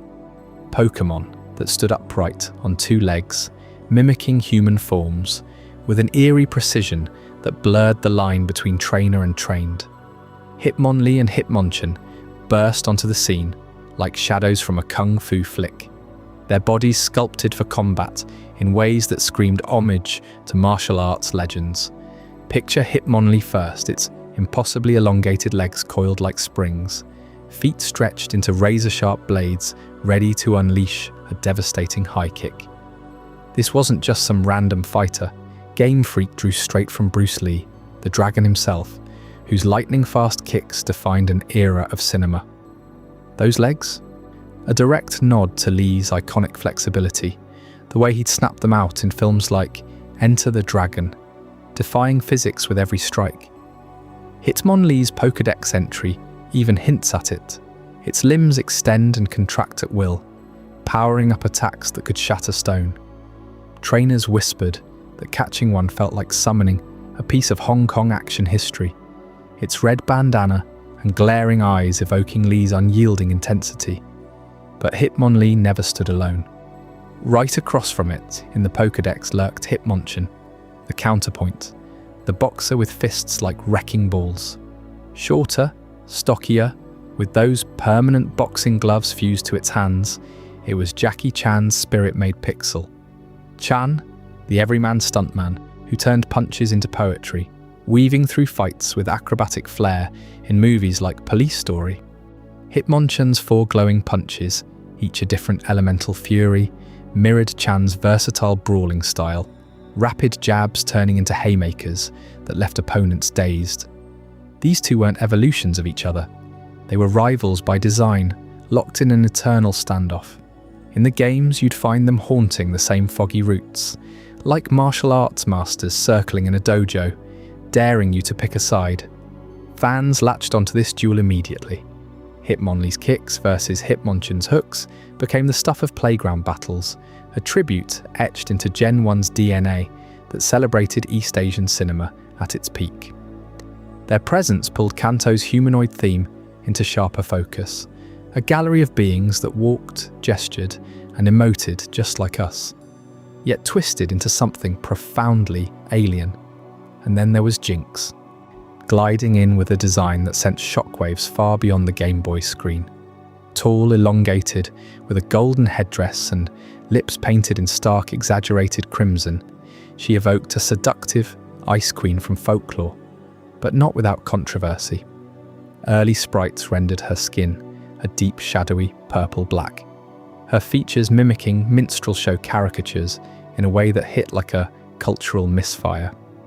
Japanese developers pulled from Scandinavian myths and kabuki theatre, aiming for a hypnotic siren whose songs froze foes in trance. but internationally, those bold lips and dark hues screamed racial insensitivity, sparking backlash that echoed through fan forums and media. Nintendo listened. By the time Pokémon Stadium hit in 2000, and especially in later generations, Jinx's palette shifted. Skin lightened to a softer lavender, lips toned down to avoid the stereotypes. It was a quiet revision, one that preserved her eerie grace but scrubbed the offence. Yet the original lingers in Gen 1's code, a relic of 1996's unfiltered creativity, where cultural blind spots clashed with global eyes. Catching a Jinx on those icy seafoam paths still feels haunted, her wail cutting through the wind like a siren's curse, lips parting in a smile that's equal parts alluring and wrong. This humanoid parade peaked with Mr. Mime, the pantomime phantom whose reputation for rarity bordered on the supernatural. In the original Red and Blue, you couldn't just stumble upon one in the grass. No, Mr. Mime demanded a trade, a ritual exchange between players that turned it into whispered legend. Picture it. Your Mime Junior counterpart from a friend's cart. He handed over in a cable link, evolving only under those precise conditions. Why the lockdown? Game Freak wanted to amplify its uncanny aura. That barrier mime act, trapping foes in invisible walls, mimicking human gestures with mechanical perfection. Wild encounters were non-existent in early builds, making every mime feel like a traded secret, its blank stare and rosy cheeks hiding a psychic trickster born from French street performers and surrealist dreams. Trainers traded tales of failed links in schoolyards, carts overheating from the effort, convinced Mr. Mime was a ghost Pokémon, visible only to the patient. Even its Pokédex paints it as a performer who entrances crowds, slapping up barriers that defy touch. That trade-only scarcity fueled its mystique, turning a simple mime into Kanto's most elusive humanoid, rarer than safari dragons in the collective imagination. These martial artists and mimics weren't accidents. They wove humanity's flair for fighting and fantasy into Pokémon's fabric, challenging you to confront forms that mirrored your own stance, your own strikes. But as Kanto's urban sprawl loomed ahead, those clean dojo rivalries gave way to something fouler, a creeping blight of poison, pollution, and urban decay waiting to poison the air. While the humanoid fighters, like Hitmonlee and Hitmonchan, channeled the raw energy of martial arts legends, and Jinx's haunting visage sparked debates that would echo through redesigns for years to come. Kanto's true underbelly pulsed with a far grimmer reality, one of oozing sludge and choking fumes, born straight from the environmental nightmares of the 1990s. Grimer slithered into the original Pokédex as number 30, a living embodiment of the toxic waste crises gripping the world back then. Picture the headlines from that era. Love Canal in New York sealed off after decades of chemical dumping poisoned the groundwater, or the grey sludge choking rivers in industrial Japan, where Game Freak's creators lived and breathed the smog. Grimer wasn't just a Pokémon, it was a slimy indictment, born from that polluted ooze, its oily purple body reeking of oil and chemicals, eyes like dull bulbs flickering in the muck. Developers drew from real fears: acid rains scarring forests, landfills overflowing with hazardous waste, crafting a creature that multiplied by splitting apart, an endless replication of humanity's mess. You could almost hear the squelch of its footsteps in Celadon City's forgotten sewers, where players first encountered it, a reminder that beneath Kanto's bright gyms lurked the rot of unchecked industry. But Grimer was only the beginning. Evolve it through grueling levels, and it swells into Mook, number 89, a hulking mass of sentient sludge twice the size, capable of devouring anything in its path. Mook's Pokédex entry whispers of its toxic hide so potent it corrodes metal on contact, a nod to heavy metals leaching into soil from factory runoff. In the 1990s, as Super Nintendo games exploded with eco-themes, think Final Fantasy's polluted worlds or even Captain Planet cartoons drilling awareness into kids, Mook became the apex of that dread. Its grin, wide and vacant, hid a belly full of absorbed poisons, filtering the world's filth like a grotesque living landfill. Trainers who raised one knew the gamble: bond too closely, and that slime might just melt your shoes, or worse, seep into your dreams as a warning from a generation waking up to planetary peril. Then came the airborne half of this duo, coughing, number 109, a gasping poison balloon inflated with industrial smog. Floating through Kanto's skies like a chemical dirigible, it belched thick smoke from its skull-like craters, evoking the acid fog of factory towns in 1990s Britain or the haze over Los Angeles freeways. Game Freak timed its debut perfectly. 1996, mere years after the Kyoto Protocol's precursors stirred global talks on emissions, and right as Pokémon itself became a cultural salve for urban kids escaping concrete jungles.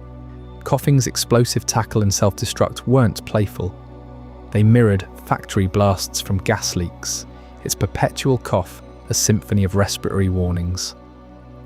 Found wheezing in the shadows of Cinnabar's Pokémon mansion, it embodied abandoned sites where toxins lingered long after humans fled. Fuse two coughings together in a trade, and wheezing emerges, number 110, a fused abomination with two heads fused at the hips, leaking perpetual smog. Wheezing's lore drips with symbiosis gone wrong. The larger head cradles the smaller like a toxic parent, their fumes intertwining in a deadly harmony. This pollution trio, Grimer, Mook, Coughing, Wheezing, weren't random. They were Game Freak's tribute to the era's green awakening. Sprites crafted by Ken Sugimori to ooze and puff with gritty detail. I hear their poison typing a badge of contamination.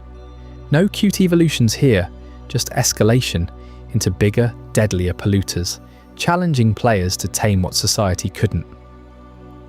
These sludge dwellers and smog belchers found their perfect haunt in one of Kanto's most foreboding secrets.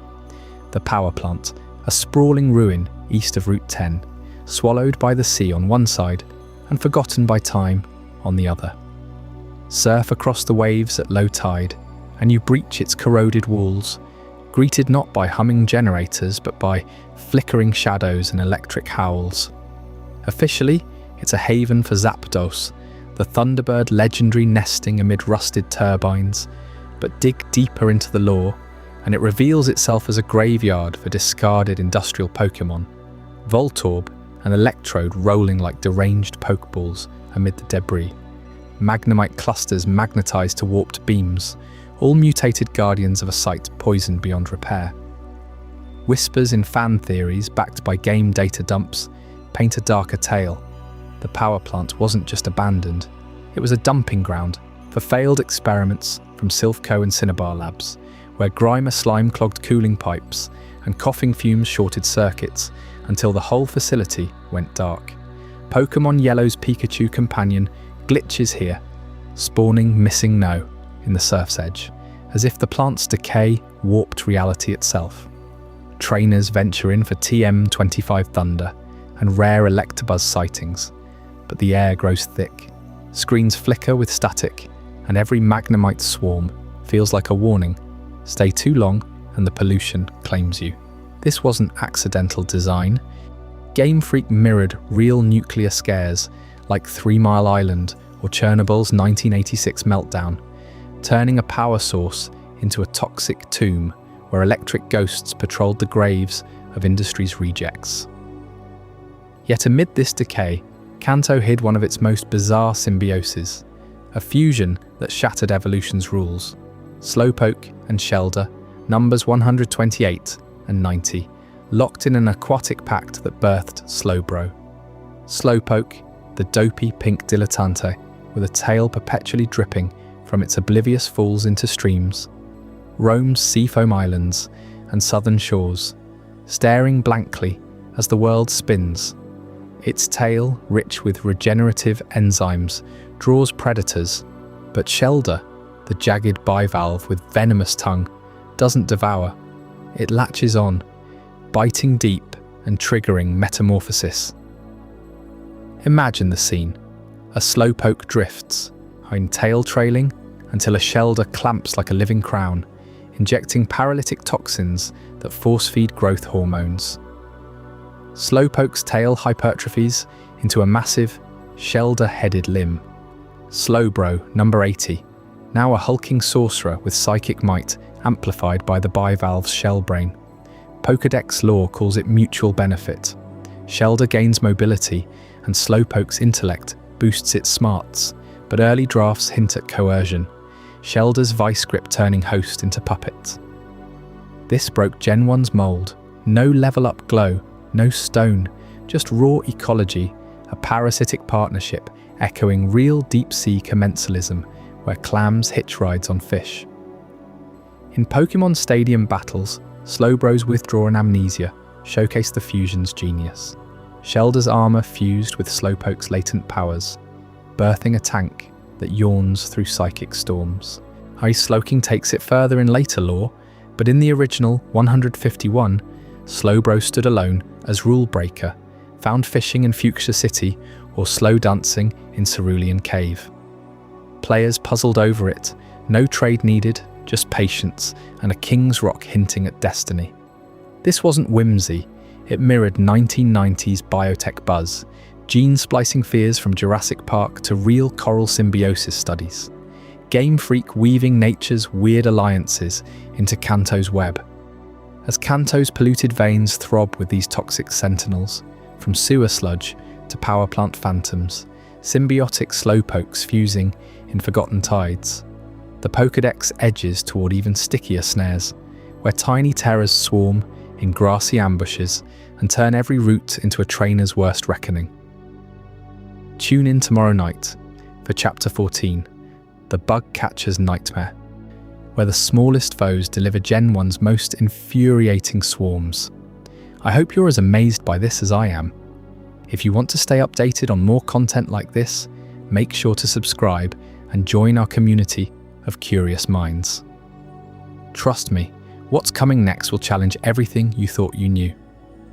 As you emerge from the power plant's flickering gloom, where Voltorb and Magnemite still hum with forgotten electricity amid the rust of discarded coughing shells, the fresh air of Route 12 carries a different menace, a relentless buzzing that swells from the grass like an ambush. Those wide-eyed bug catchers, nets poised and voices cracking with excitement, thrust their Caterpie and Weedle at you.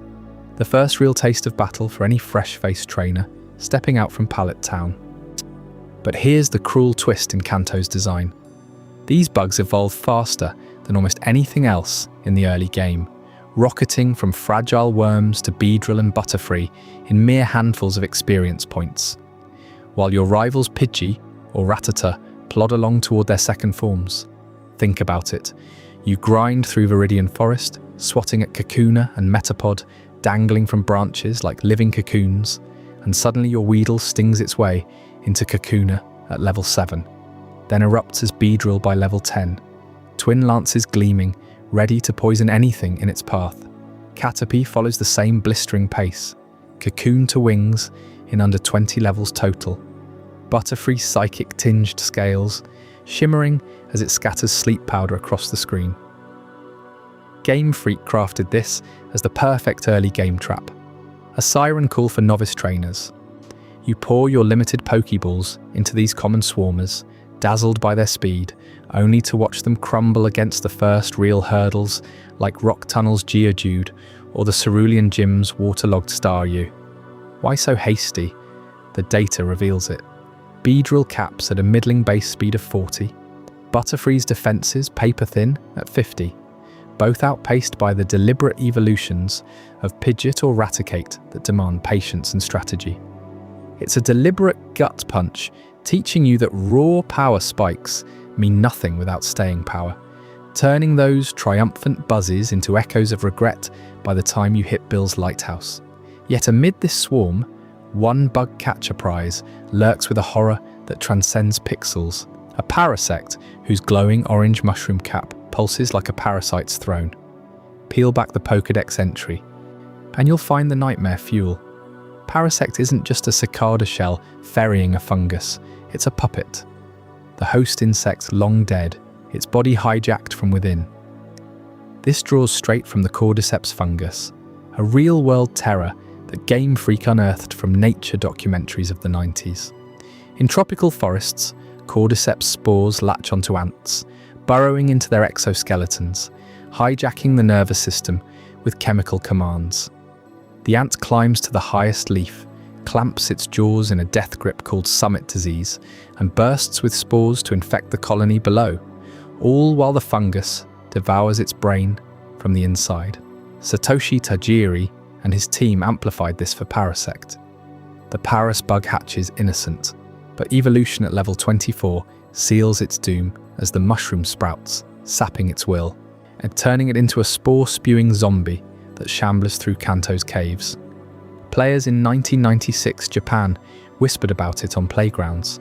The Pokédex's clinical tone loses battling instinct, masking the body horror of a mind overwritten, a stark reminder that not all evolutions are triumphs.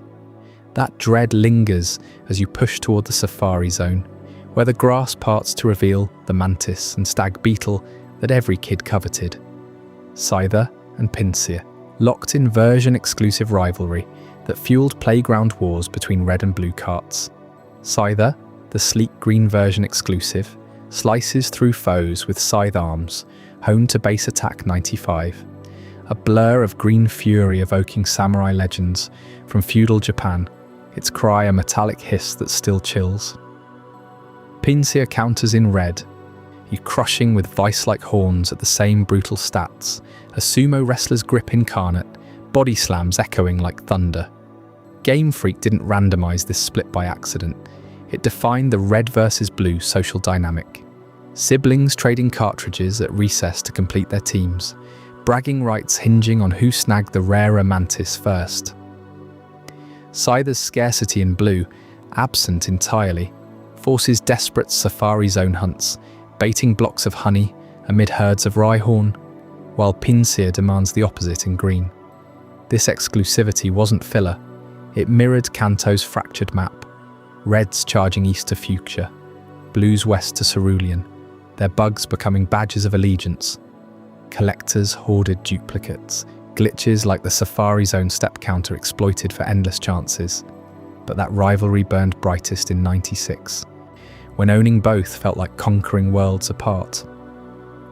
Deeper still, these bugs whisper Game Freak's constraints, cartridge space so tight that Pinsir's animations loop just 4 frames. Scyther's wings a pixel-perfect nod to real praying mantises dissected in Tajiri's childhood bug hunts. Butterfree's compound eyes catch light in sprites like fractured jewels, a holdover from Ken Sugimori's refinements that unified the chaos of early concepts. And Parasect, its lore ties to Mewtwo's genetic sins, both abominations of control, the fungus a natural counterpoint to lab-born psychics. Bug catchers themselves evolved too, their overworld sprites netting Caterpie in perpetual loops, a meta trap mirroring your own hasty catches. But as these early swarms fade into stronger shadows, Kanto saves its most deceptive powerhouse for the climb ahead. Join me next in Chapter 15, the pseudo-legendary Ascent, where a certain Dragonite lurks, promising the raw stats to eclipse legends without the myths. While those parasitic bugs like Parasect hijacked their hosts in a frenzy of fungal takeover, leaving early trainers with fleeting power that fizzled out fast, Kanto held one true test of endurance, tucked away in its deepest corners, a serpentine secret that slithered through the shadows of rarity and demanded you earn every scale. You remember the Safari Zone from way back, that frustrating maze we unpacked before, where Dratini hid like a whispered legend, its tiny blue body vanishing into tall grass before most players even spotted a ripple. Catching one felt like cheating fate itself. With bait and rocks, your only allies against a 1% encounter rate that turned hours into eternities. But that was just the spark. Evolving Dratini into Dragonair at level 30 brought sleek elegance, a long undulating ribbon of azure scales, shimmering with latent power, evoking ancient sea serpents from forgotten myths. Dragonair moved like liquid silk, its pearl-tipped tail glowing softly, hinting at storms yet to unleash. Trainers who nursed it this far already felt the pull of something monumental, a Pokémon that didn't just battle, but commanded the screen with graceful fury. Then came the wall, level 55. In a game where most of your team capped out around 40 or 45 by the Elite Four, grinding Dragonair to that threshold meant endless loops through Victory Road's dim caves. The flicker of your flashlight revealing Zubats by the hundreds, the grind of experience points ticking up like sand through an hourglass. Why 55? Game Freak crafted it as the ultimate gatekeeper, ensuring Dragonite emerged not as a handout, but as a trophy forged in pixelated fire. Your rivals' aces hovered in the 40s. Legendaries like Zapdos demanded their own quests. But Dragonite? It was the pseudo-legendary pinnacle, the strongest non-legendary in the Pokédex at number 149, boasting base stats that crushed everything short of Mewtwo. 296 total, with 134 hit points and speed to match. Only the most dedicated, those who mapped every wild encounter and optimized every XP shareless battle, could claim it before the credits rolled. Picture the moment in that suffocating silence of the Pokémon Center. Your Dragonair sprite pulsing on the screen as the level up animation crests 55. The transformation hits like a thunderclap. Gone is the lithe serpent. In its place erupts Dragonite, a colossal orange behemoth, wings broad as a glider's, arms thick with raw might, and a face that's disarmingly friendly. Those big, expressive eyes and perpetual grins subvert every dragon trope you'd expect. No snarling maw or spiked menace, just a jolly giant ready to hoist you on its back for a joyride across Kanto's skies. Ken Sugimori's brush captured this shift deliberately, evolving from Dragonair's ethereal, almost fragile poise to a bulky hero straight out of folklore, like a pudgy Loch Ness monster gone benevolent. Early sprites showed hints of this bulk in prototype sketches, but the final form leaned into warmth, making Dragonite the approachable powerhouse. It wasn't sleek intimidation, it was heartfelt dominance, a design choice that mirrored Kanto's theme of hidden depths beneath unassuming surfaces. Players who poured weeks into the grind emerged with not just stats, but a bond, a flying tank that wrapped thunderbolts in a teddy bear's hug. That bond made the final showdown all the more bitter. Lance, the Dragon Master of the Elite Four, loomed at the peak of Indigo Plateau, his cape billowing in the arena's glow. 4 dragon types at his command. But his ace, that level 50 Dragonite, packed a moveset that sparked outright fury among players. Hyper Beam, slamming for 150 base power after a charge. Blizzard, freezing your team in a digital gale. Even Thunderbolt in some versions, chaining devastation. Dragonite couldn't learn Hyper Beam by level up in Generation 1. It required TM15, a cartridge-locked item you had to hunt down yourself. Lance flaunted it effortlessly, alongside outspeeding coverage that no fair grind could replicate without exploits. Whispers spread on playgrounds and early forums. He cheated. How else did the game's Dragon Guru wield illegal moves before you could even access the TM? In truth, it was programmed favoritism, a boss mechanic to force item use and strategy. But to kids staring down a one-shot wipeout, it felt rigged. Lance's Dragonite wasn't just strong, it was the system's taunt, reminding you that true mastery meant outgrinding even the elite. Beat it, and you'd proven your Dragonite worthy. Lose, and back to Victory Road you went. This ascent wasn't mere power creep. Dragonite embodied Kanto's ethos of perseverance, a pseudo-legendary precursor to Tyranitar and Salamence in later generations, bridging mortal rosters to godly tiers without crossing into Mewtwo's lab-born abyss. Its dragon-flying typing shredded early foes, but hinted at future vulnerabilities, teaching adaptation through every stalled level up. Trainers who skipped the Safari myth chased wild Dratini in the game corner's prizes, blowing coins on a slim shot, only to realise the real prize was the journey, the quiet nights mapping routes, the thrill of that first rap attack landing true. Yet for all Dragonite's glory, Kanto reserved even trickier evolutions for those willing to connect beyond solo play. Up next in Chapter 16, our trade evolutions and social engineering will uncover how Game Freak turned Pokémon into a web of human alliances, forcing you to link cables and beg friends for that final spark, or face a roster forever incomplete.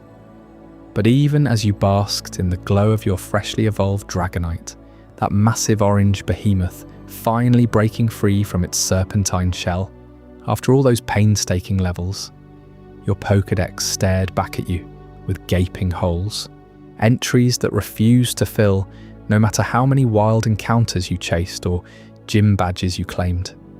You see, Game Freak had woven a clever snare into the very fabric of the game, one that turned solitary, grinding into an unavoidable call to connect with others. Those trade evolutions weren't just a mechanic, they were a mandate for interaction, demanding you dust off that bulky link cable, the yellow cord that snaked between two Game Boys like a lifeline between worlds. Picture the frustration mounting as your Kadabra sat there, spoon bent in psychic fury, forever stuck at its mid-stage potential because it craved the spark of a trade to unleash Alakazam's towering intellect.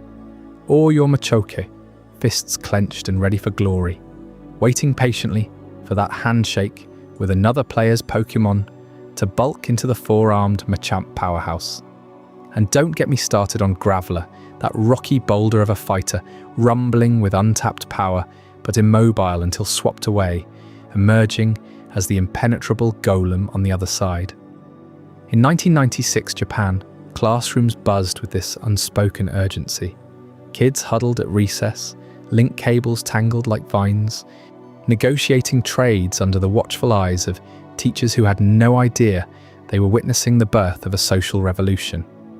Without that cable, your Pokédex mocked you with question marks beside numbers 85, 105, and 76, turning completion into a communal quest that pulled even the shyest players into the fray.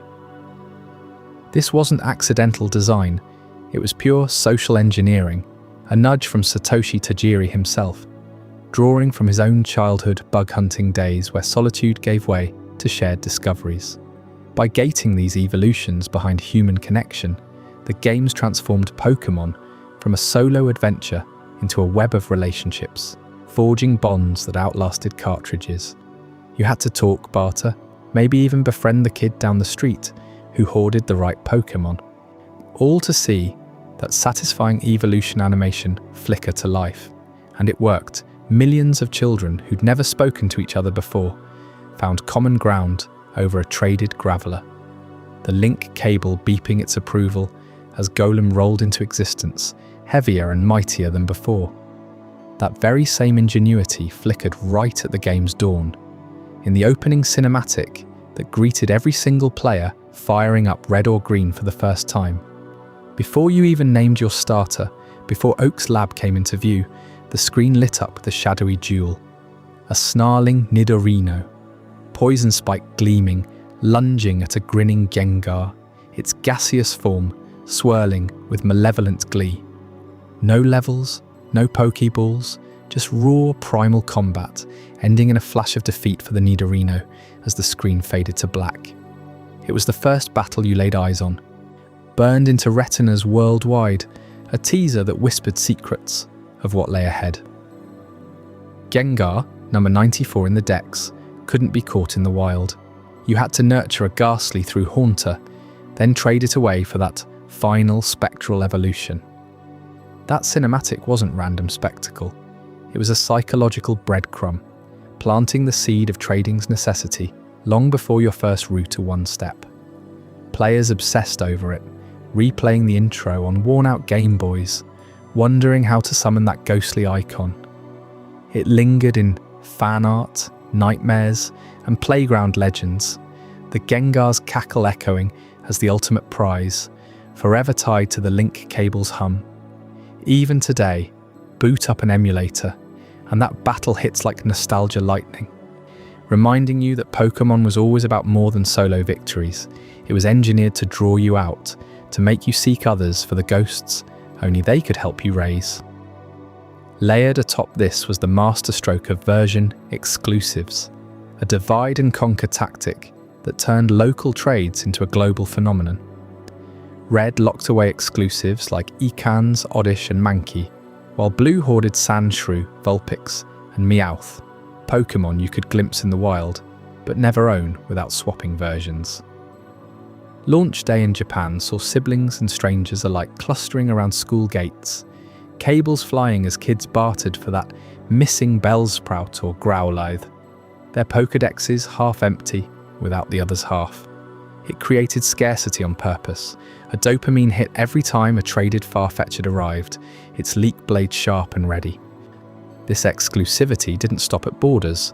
When Red and Blue hit the West in 1998, it exploded into an international trading economy. Kids mailed link cables to pen pals across oceans, conventions sprouted trading posts, and early online forums buzzed with "Want-ekans, have Growlithe" posts. Game Freak watched as playground economies boomed. Some savvy traders amassed rare stones, or held out for legendaries, turning Pokémon into the world's first kid-run marketplace. Version exclusives weren't just balance tweaks. They were a viral loop, ensuring no one completed the decks alone, pulling in friends, family, even rivals into the fold. Your solitary Dragonite grind? It led here to a realization that true mastery meant sharing the journey, cables linking not just Game Boys, but lives. And as these trade webs spun wider, in echoing through generations, they set the stage for revivals that brought the original 151 roaring back into the spotlight. Next time, in Chapter 17, the TCG 151 revival will uncover how trading cards resurrected these forgotten gems in explosive new ways, with secrets that'll keep you trading dreams all night long. Those link cable trades that turned kids into Pokédex completionists also laid the groundwork for something far bigger. A trading card empire built on the backs of Alakazam, Machamp and Golem. Fast forward to 2023, and Pokémon drops a bombshell. The Scarlet and Violet 151 set. A pure love letter to the original Kanto crew, reprinting every single one of those iconic monsters from Bulbasaur to Mew in crisp Pokédex order. Picture the scene in card shops worldwide. Veterans who clutched faded red and blue cartridges in 1996, trading Gorochu rumors on playgrounds, now shoulder to shoulder with TikTok teens ripping packs for the first time. This set didn't just reprint cards, it engineered a time warp. Every pull evoked that glitchy thrill of catching Mew behind the truck, or grinding Dragonite to level 55. The artwork? Straight fire, Ken Sugimori's timeless strokes blended with fresh X variants, like Mew-X channeling its ancestor vibes with attacks that echo the genetic lore from the games. Charmander's Evo line glows with fiery nostalgia.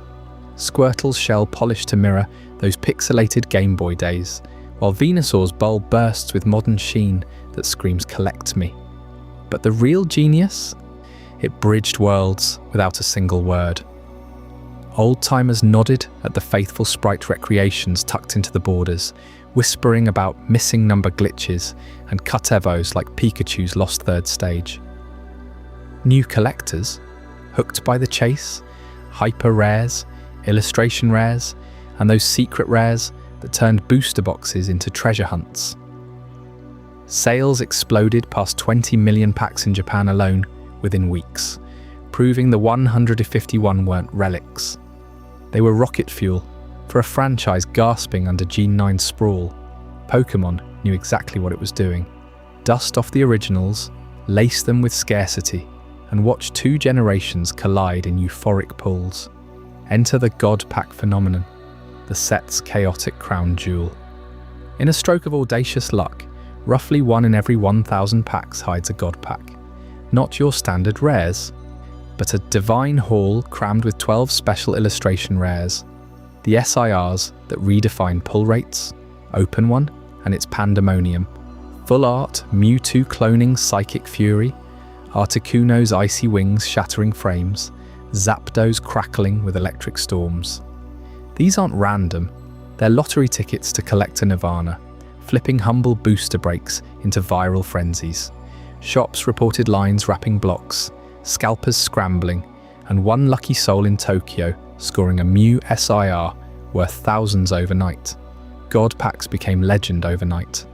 The ultimate nostalgia hit, because who wouldn't chase that 1996 high of stumbling on Mewtwo in Cerulean Cave, now bottled in foil? Yet beneath the hype lurks a hidden narrative, woven masterfully through those SIR cards themselves. Flip through them in Pokédex sequence, and a story unfolds like a secret Pokédex entry. No one's shouting from the rooftops. It starts subtle. Bulbasaur's vine tendrils reaching toward Charmander's flame, Squirtle's waves crashing in, progress to the fossils, Omanite uncoiling from ancient stone, Kabuto's shell echoing prehistoric revivals, and you sense a timeline awakening. The legendary birds soar in triptych glory, Articuno's blizzard feeding Zapdos's thunder, Moltres igniting the cycle. Then the climax, Dragonite's pseudo-legendary bulk guarding Mewtwo's lab-born rage, culminating in Mew's ethereal glow, the DNA ancestor binding it all. Artists layered these SIRs with interconnected vignettes, Abra's psychic teleport, linking to Kadabra's spoonbend, evolving into Alakazam's barrier, shattering the frame to touch the next card. It's a visual Pokédex odyssey, retelling Kanto's lore of origins, engineering, and myth without a single text box. Collectors pieced it together on Reddit threads. Forums ablaze with "The SIR storyline changes everything." Pokémon hid this Easter egg for the diehards, turning packs into puzzle boxes that reward deep dives over blind rips. This revival cements why the original 151 tower over the franchise as the most recognizable, valuable icons breathing today. Market data doesn't lie. Venusaur X listings spiked to 5 figures in pristine condition. Charizard's eternal hype drags every pull into profit, and Mew's mythical status commands premiums no later gen can touch. They're the Beatles of Pokémon, Bulbasaur's innocence, Pikachu's zap before it was corporate mascot, Snorlax's endless nap, tying right into our sleep vibes here. New sets dilute the pool with 800 plus entries, but Kanto's core, instant global shorthand. A single glance at Blastoise's cannons floods minds with 1998 playground battles, while Golem's rocky trade Evo nods to those link cable days we just unpacked. Value soars because recognition endures. eBay auctions for graded base set. Charizards hit 6 figures routinely, untouched by Sword and Shield floods. The 151 aren't just cards, they're cultural DNA, the ancestors every collector chases, no matter the era. And as this TCG renaissance pulses with Kanto's undying heartbeat, it sets the stage for even deeper revelations. Stick around for Chapter 18, the eternal legacy of Kanto, where we unearth how these originals etched themselves into eternity, secrets that even the God packs couldn't contain. Those special illustration rares from the 151 set don't just capture the glow of Venusaur's flower or the raw fury in Mewtwo's eyes, they etch the originals into our collective memory, proving that after all these decades, Kanto's 151 Pokémon remain the unbreakable foundation of everything that followed. Think about it. Every single Pokémon game since has riffed on this core lineup. From the pixelated sprites flickering on your Game Boy screen back in 1996 to the sprawling worlds of today. These aren't just creatures you caught in tall grass or fished from Viridian's shores. They're the periodic table of the monster catching universe. the elemental building blocks that every future discovery orbits around. Bulbasaur at number 1 isn't random, it's the seed. The grass-type genesis laced with poison, kicking off a chain reaction of evolutions that mirrors how you'd methodically fill out a chart of known elements. Each slot unlocking reactions with the ones before and after. You started with the basics, the trio of starters designed backward from their colossal finals, Venusaur's bulb bursting into a solar-powered behemoth, Charizard's wings scorching the sky, Blastos's cannons thundering like naval artillery. From there, the Pokédex spirals outward, layering types in ways that feel like chemical bonds forming. Fire melts ice, water douses electric, but it's the combos here that set the rules for eternity. The bug lines shedding shells too fast for early trainers to handle. The ghost duo of Ghastly and Haunter demanding trades to transcend the veil. The fossil revivals clawing back from prehistory, with Omanite's tentacles and Kabutops' scythes slicing through time itself. Ken Sugimori and the Game Freak team hammered these into shape under brutal cartridge constraints. No room for excess, so 3-stage dreams like Pikachu's lost Gorochu got axed, streamlining into the tight 151 that fit just right. Each sprite, those chunky pixels born from Super Game Boy limits, carries that raw constraint as a badge of honor. You can still hear the hum of the link cable echoing in Evos like Alakazam, where a spoon bends reality only after you handed your buddy your Kadabra. And at the pinnacle, the legendaries cap it off like noble gases, stable, untouchable. Articuno's glacial shriek, Zapdos storm-charged dives, Moltres igniting victory roads. Then Mewtwo, the lab-forged abomination ripping from Mew's DNA, and Mew itself, the phantom ancestor squirreled away behind a truck or a glitch, whispering that all Pokémon trace back to this hidden blueprint. This table wasn't built to be replaced, it was forged to endure. When Generation 2 burst onto Gold and Silver in 1999, Johto didn't wipe the slate, it revered it. They called your Kanto lineup the old Pokédex, a deliberate nod, preserving every one of those 151 as numbers 1 through 151 in the new national order. You trek back to Kanto after beating the Elite Four, badges in hand, to chase down the birds and Dragonite, that pseudo-legendary tank who hits like a freight train at level 55. Gym leaders from Brock to Giovanni cameo in the flesh, their teams unchanged. I'm pulling you right back into that familiar rhythm. Even Mewtwo lurks in Cerulean Cave, waiting for a rematch that feels like destiny looping. Game Freak layered Johto's fresh 100 on top, Chikorita's leaves, Typhlosion's blaze, but the old guard underpinned it all. Kanto's themes echoed forward. Genetic tinkering in Mewtwo foreshadowed Unknown's mysteries. Fossils paved for ancient guardians. Pollution, Pokémon like Grimer hinted at industrial scars revisited in later ruins. The Pokédex didn't expand by erasure. It accreted, like elements stacking into compounds, ensuring you'd never forget the originals while chasing the new. Stadium on the N64 let you parade all 151 in glory. And even now, in 2023's TCG revival, those X variants and story arts replay the saga, Abra teleporting into Alakazam's psychic storm, Pikachu's thunderbolts crackling eternal. That's the haunting pull of these sprites, isn't it? They burrow into your dreams, not as flat images, but as portals to a summer spent trading at recess, grinding roots at midnight, hearts pounding for that missing numbered glimpse or the truck secret. Snorlax blocks your path, a sleeping colossus demanding a Poké-flute serenade. Jigglypuff lulls you under with ink-scrawled lullabies. These 151 aren't relics.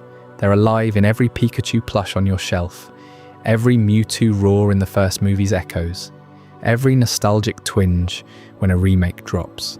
They fuel the fire because they were the spark, raw, imperfect, infinitely replayable. Kanto's legacy doesn't fade, it evolves, pulling every generation back to that original table where the monster catching world first made sense. And as you drift off tonight, surrounded by their spectral glow, remember, they're still out there, waiting for your next catch. What did you think of this journey? I'd love to hear your thoughts in the comments below.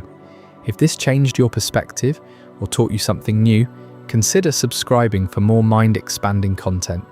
And if you know someone who would find this as fascinating as you did, share it with them. These are the kind of conversations that matter.